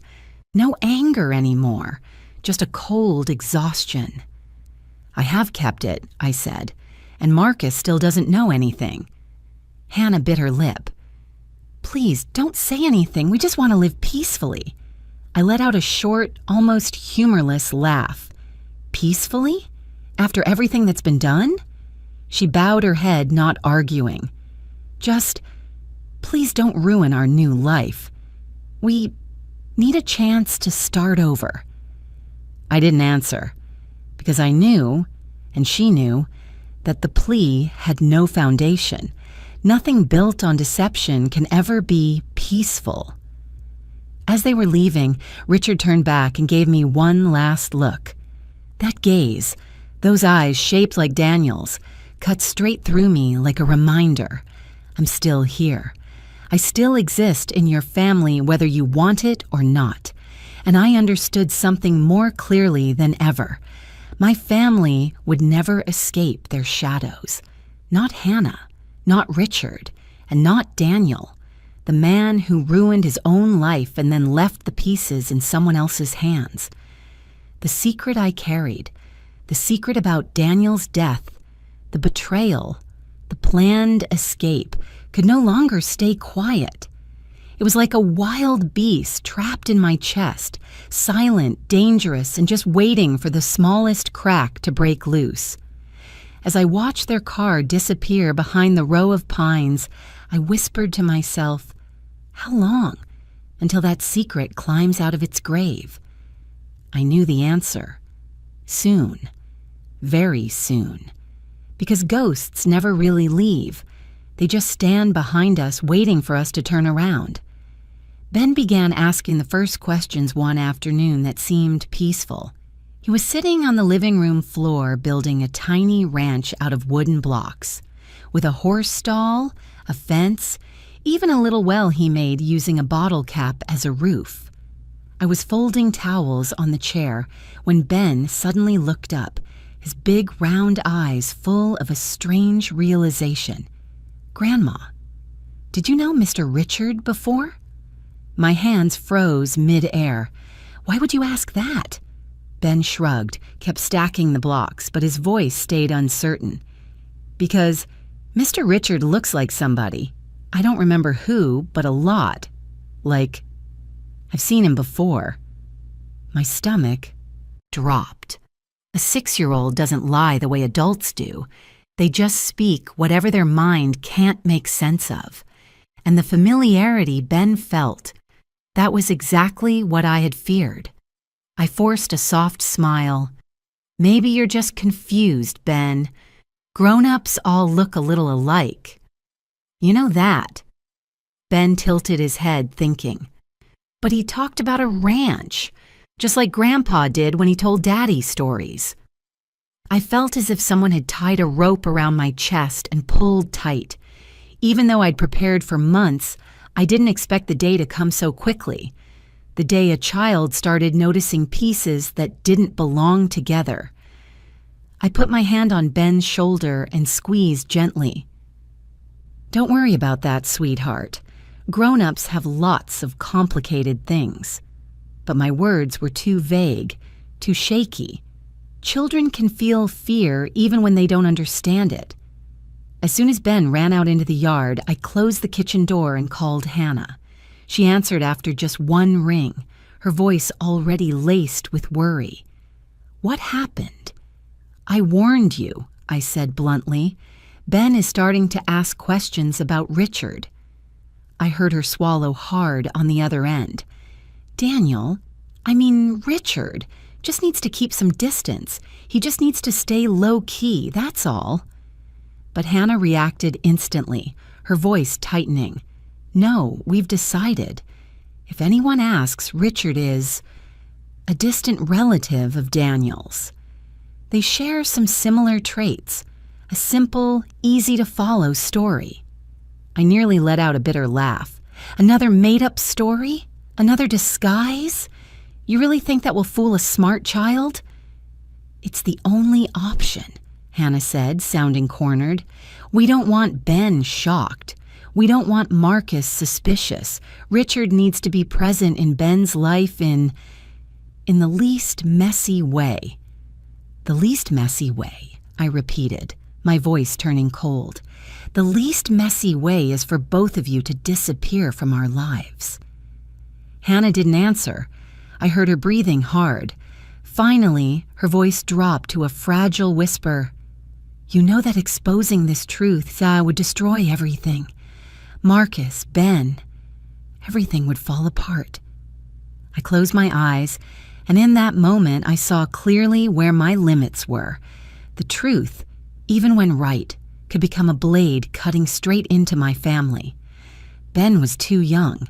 Marcus was already too wounded. I couldn't take another disaster. So I answered only with a sigh. Do whatever you want.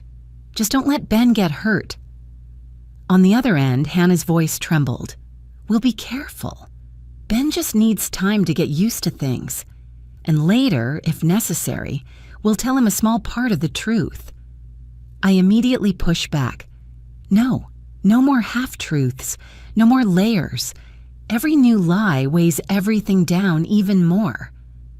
But Hannah whispered, "Sometimes that's the only way to keep going." I hung up before I said something cruel. That evening, I sat alone on the porch, watching the streetlight glow against the patches of leftover snow from last week. The December air was crisp, carrying the scent of burning wood from the neighbor's chimney. Ben was asleep on the sofa, hugging the brown teddy bear Daniel once gave Marcus. But instead of feeling peaceful, I felt hollow enough to hear my own heartbeat. I had lived long enough to understand one thing.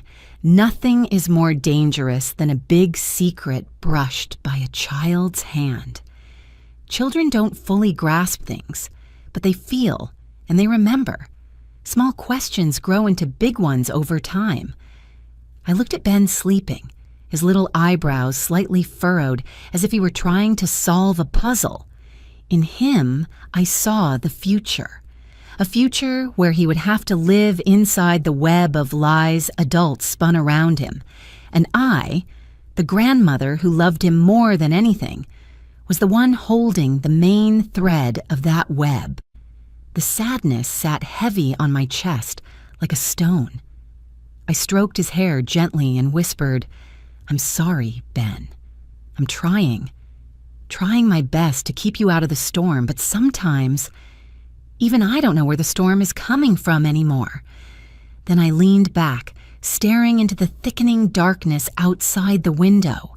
The secret, the one about Daniel, about his death, about the betrayal and the guilt, was no longer something I was hiding.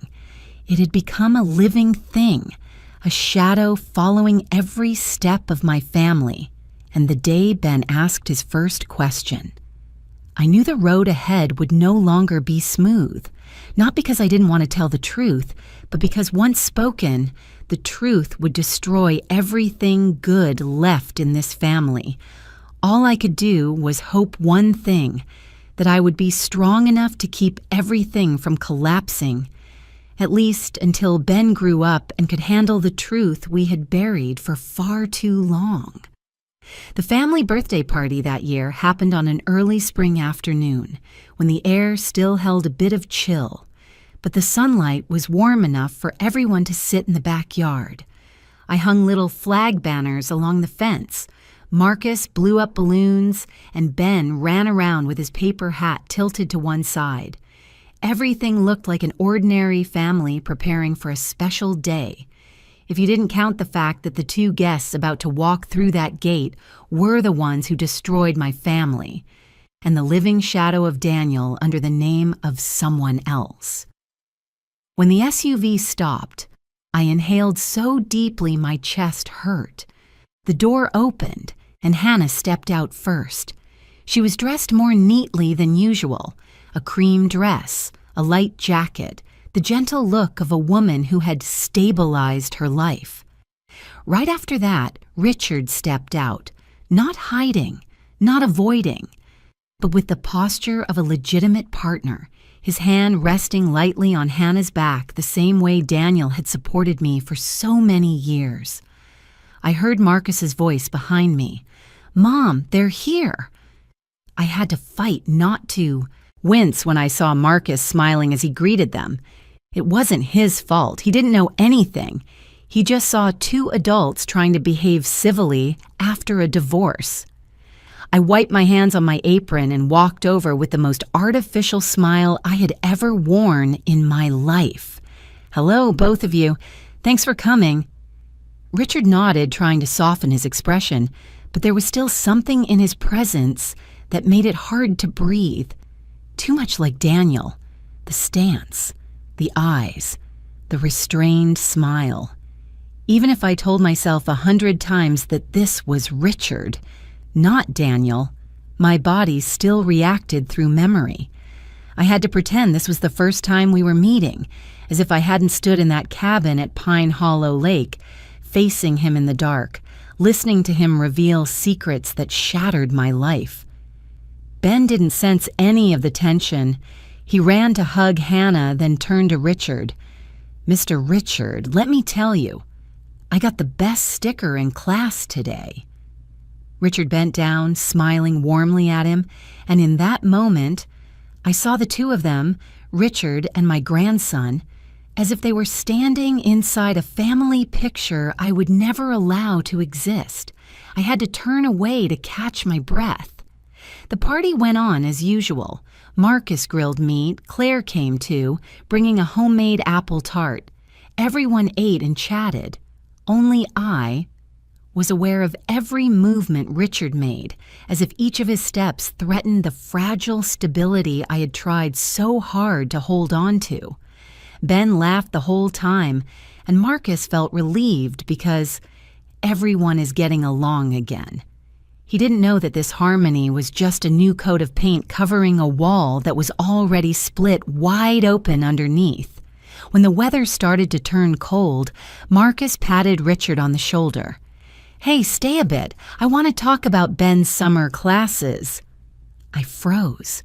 It wasn't about the summer classes. It was about Richard staying, about letting a man with Daniel's face discuss my grandson's future, right inside my home. "All right," Richard replied, his voice light as the wind. Hannah smiled with gratitude, and I clenched my teeth until my jaw throbbed. While everyone was clearing the table, I went into the kitchen to brew a pot of tea. Richard followed me. No rushing footsteps, just a quiet presence that raised goosebumps along my back.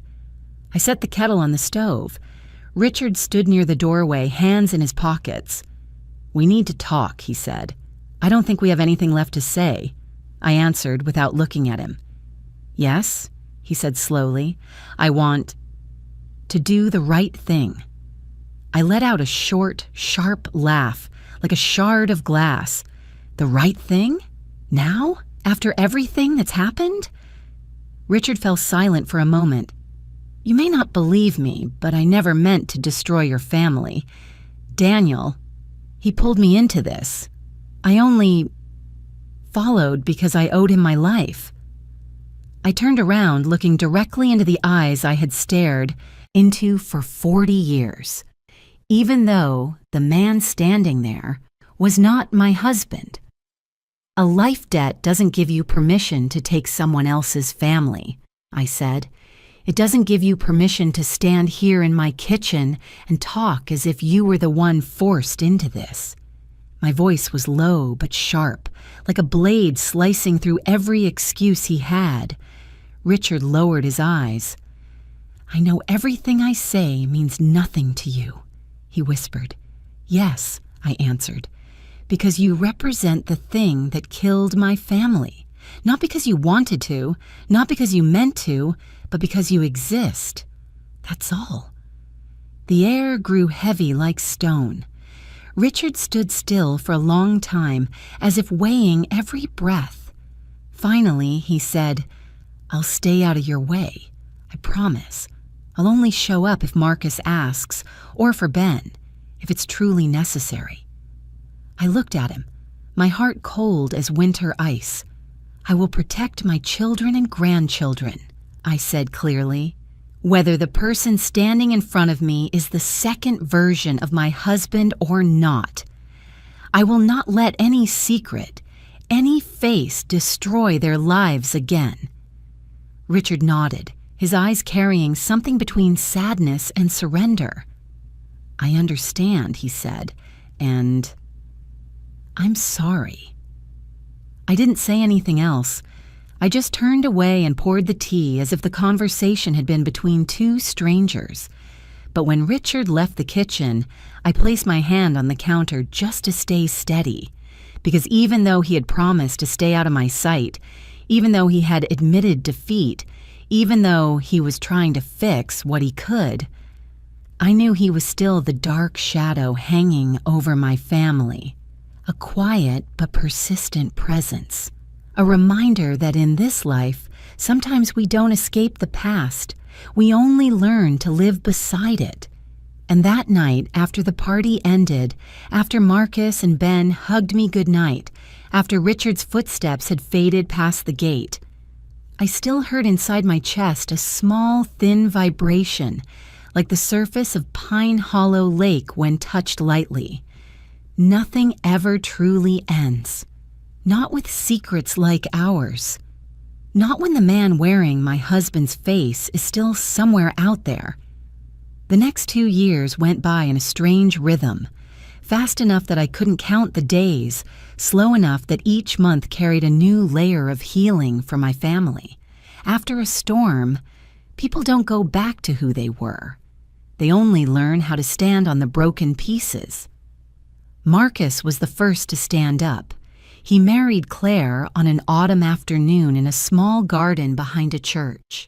A simple, warm ceremony, not flashy, nothing like the grand wedding he once dreamed of with Hannah. Claire wasn't stunningly beautiful or dazzling, but she brought something my family had lacked for a very long time: peace. As I watched Marcus hold Claire's hand under the string lights, his eyes shining in a way I hadn't seen in years, I understood. True happiness sometimes comes after pain, so deep you think you'll never recover. Ben grew faster than I could keep up. He still occasionally mentioned Richard, usually when talking about horses or watching ranch shows on TV, but deeper questions never came. Children sometimes have an odd intuition. They sense what shouldn't be touched. And I, who once feared every potential question, was now grateful for that instinctive silence. Hannah and Richard moved even farther away, to a small town near the New Mexico border. I didn't know how they lived or whether they were happy starting over. I didn't ask. Partly because I didn't want to know, partly because I understood that distance was the best thing for all of us. Everything remained steady. Until that winter morning when I opened my mailbox and found an envelope with no return address. The handwriting froze my heart instantly. Richard. I went into the kitchen and made a cup of tea, my hand shaking so much the water spilled over the rim. Then I sat down, opened the envelope with a letter opener I used only for special occasions. The letter wasn't long, but every line carried a weight I had avoided for 2 years. Mrs. Brooks, if you are reading this letter, then I believe I have found the courage to send it. I do not write to ask for forgiveness. I know I do not deserve it. I only want to say what Daniel never said. Not when he was alive, not in his final days. He did not know how to love in the way a person should love. I stopped reading, just to keep my breath from breaking. Richard continued. Daniel lived his entire life in fear. Fear of being abandoned, fear of being misunderstood, fear that his true self would be seen by the people he loved. That is why he hid me, hid his past, hid even his own weakness, and that is also why he hurt you in ways he probably never understood. I close my eyes seeing Daniel's face, the familiar wrinkles, the hands that once held mine while we watched TV in the evenings. The sense of loss returned, but no longer sharp, just the softened echo of an old sorrow. Then came the most unexpected part of the letter. If things had been different, if we had grown up together, if I had met you before Daniel, maybe we could have been a real family. You are strong, kind, and deserving of a love that is whole. I'm sorry for showing up at the wrong time. Sorry for carrying the face that hurts you so much. I set the letter down. I didn't cry. The past 2 years had taught me that tears don't heal. Only action does. I tore the letter into small pieces. I took them to the backyard where the fire pit still bore traces of the wreath from that day long ago. The scraps curled in the flames, shining for a few seconds before turning black. That was right. Not keeping it, not storing it, but letting it leave my life as ashes. As I watched the ashes rise, the sun began to set beyond the western horizon. The sunset cast a warm orange glow over the yard like a soft blanket wrapping around a heart that had weathered too many storms. And I realized, after everything, I had survived. Not survived Daniel's death, but survived the truth about him. A truth I could never speak aloud, not to Marcus, not to Ben, not to anyone. But sometimes, things we cannot say still leave our chest in another way. That night, I opened the old wooden box that held the journals I'd kept since I was young. I took out a blank one and placed my pen on the first page. "I am writing this story," I wrote, "not so the world will know, but so my heart can be lighter." And I began, line by line, paragraph by paragraph, chapter by chapter. The story I had carried for 2 years like a stone I couldn't set down. I wrote about Daniel, about Richard, about Hannah, about the things that would never be spoken aloud, and about the journey that carried me through the pain to stand here on this porch, at peace in my own way. When I finished the last sentence, I looked out the window. The sunset had faded, leaving a gentle blue-violet sky. I exhaled, long and soft. I wasn't afraid of the truth anymore. I just needed to learn to live with it. And if you're reading these lines, I want to ask you something. Where are you watching from? Have you ever carried a secret you could not say, just like I did? If you have, leave a comment below. No details needed, just a small sign that you're here, walking beside me through this story. Thank you for spending your time listening to my journey, from the painful fragments to this quiet moment of peace. If this story touched you, please like, subscribe, and stay for the next ones, where we, people who have been hurt, learn to walk again in the light. I am grateful for you, truly.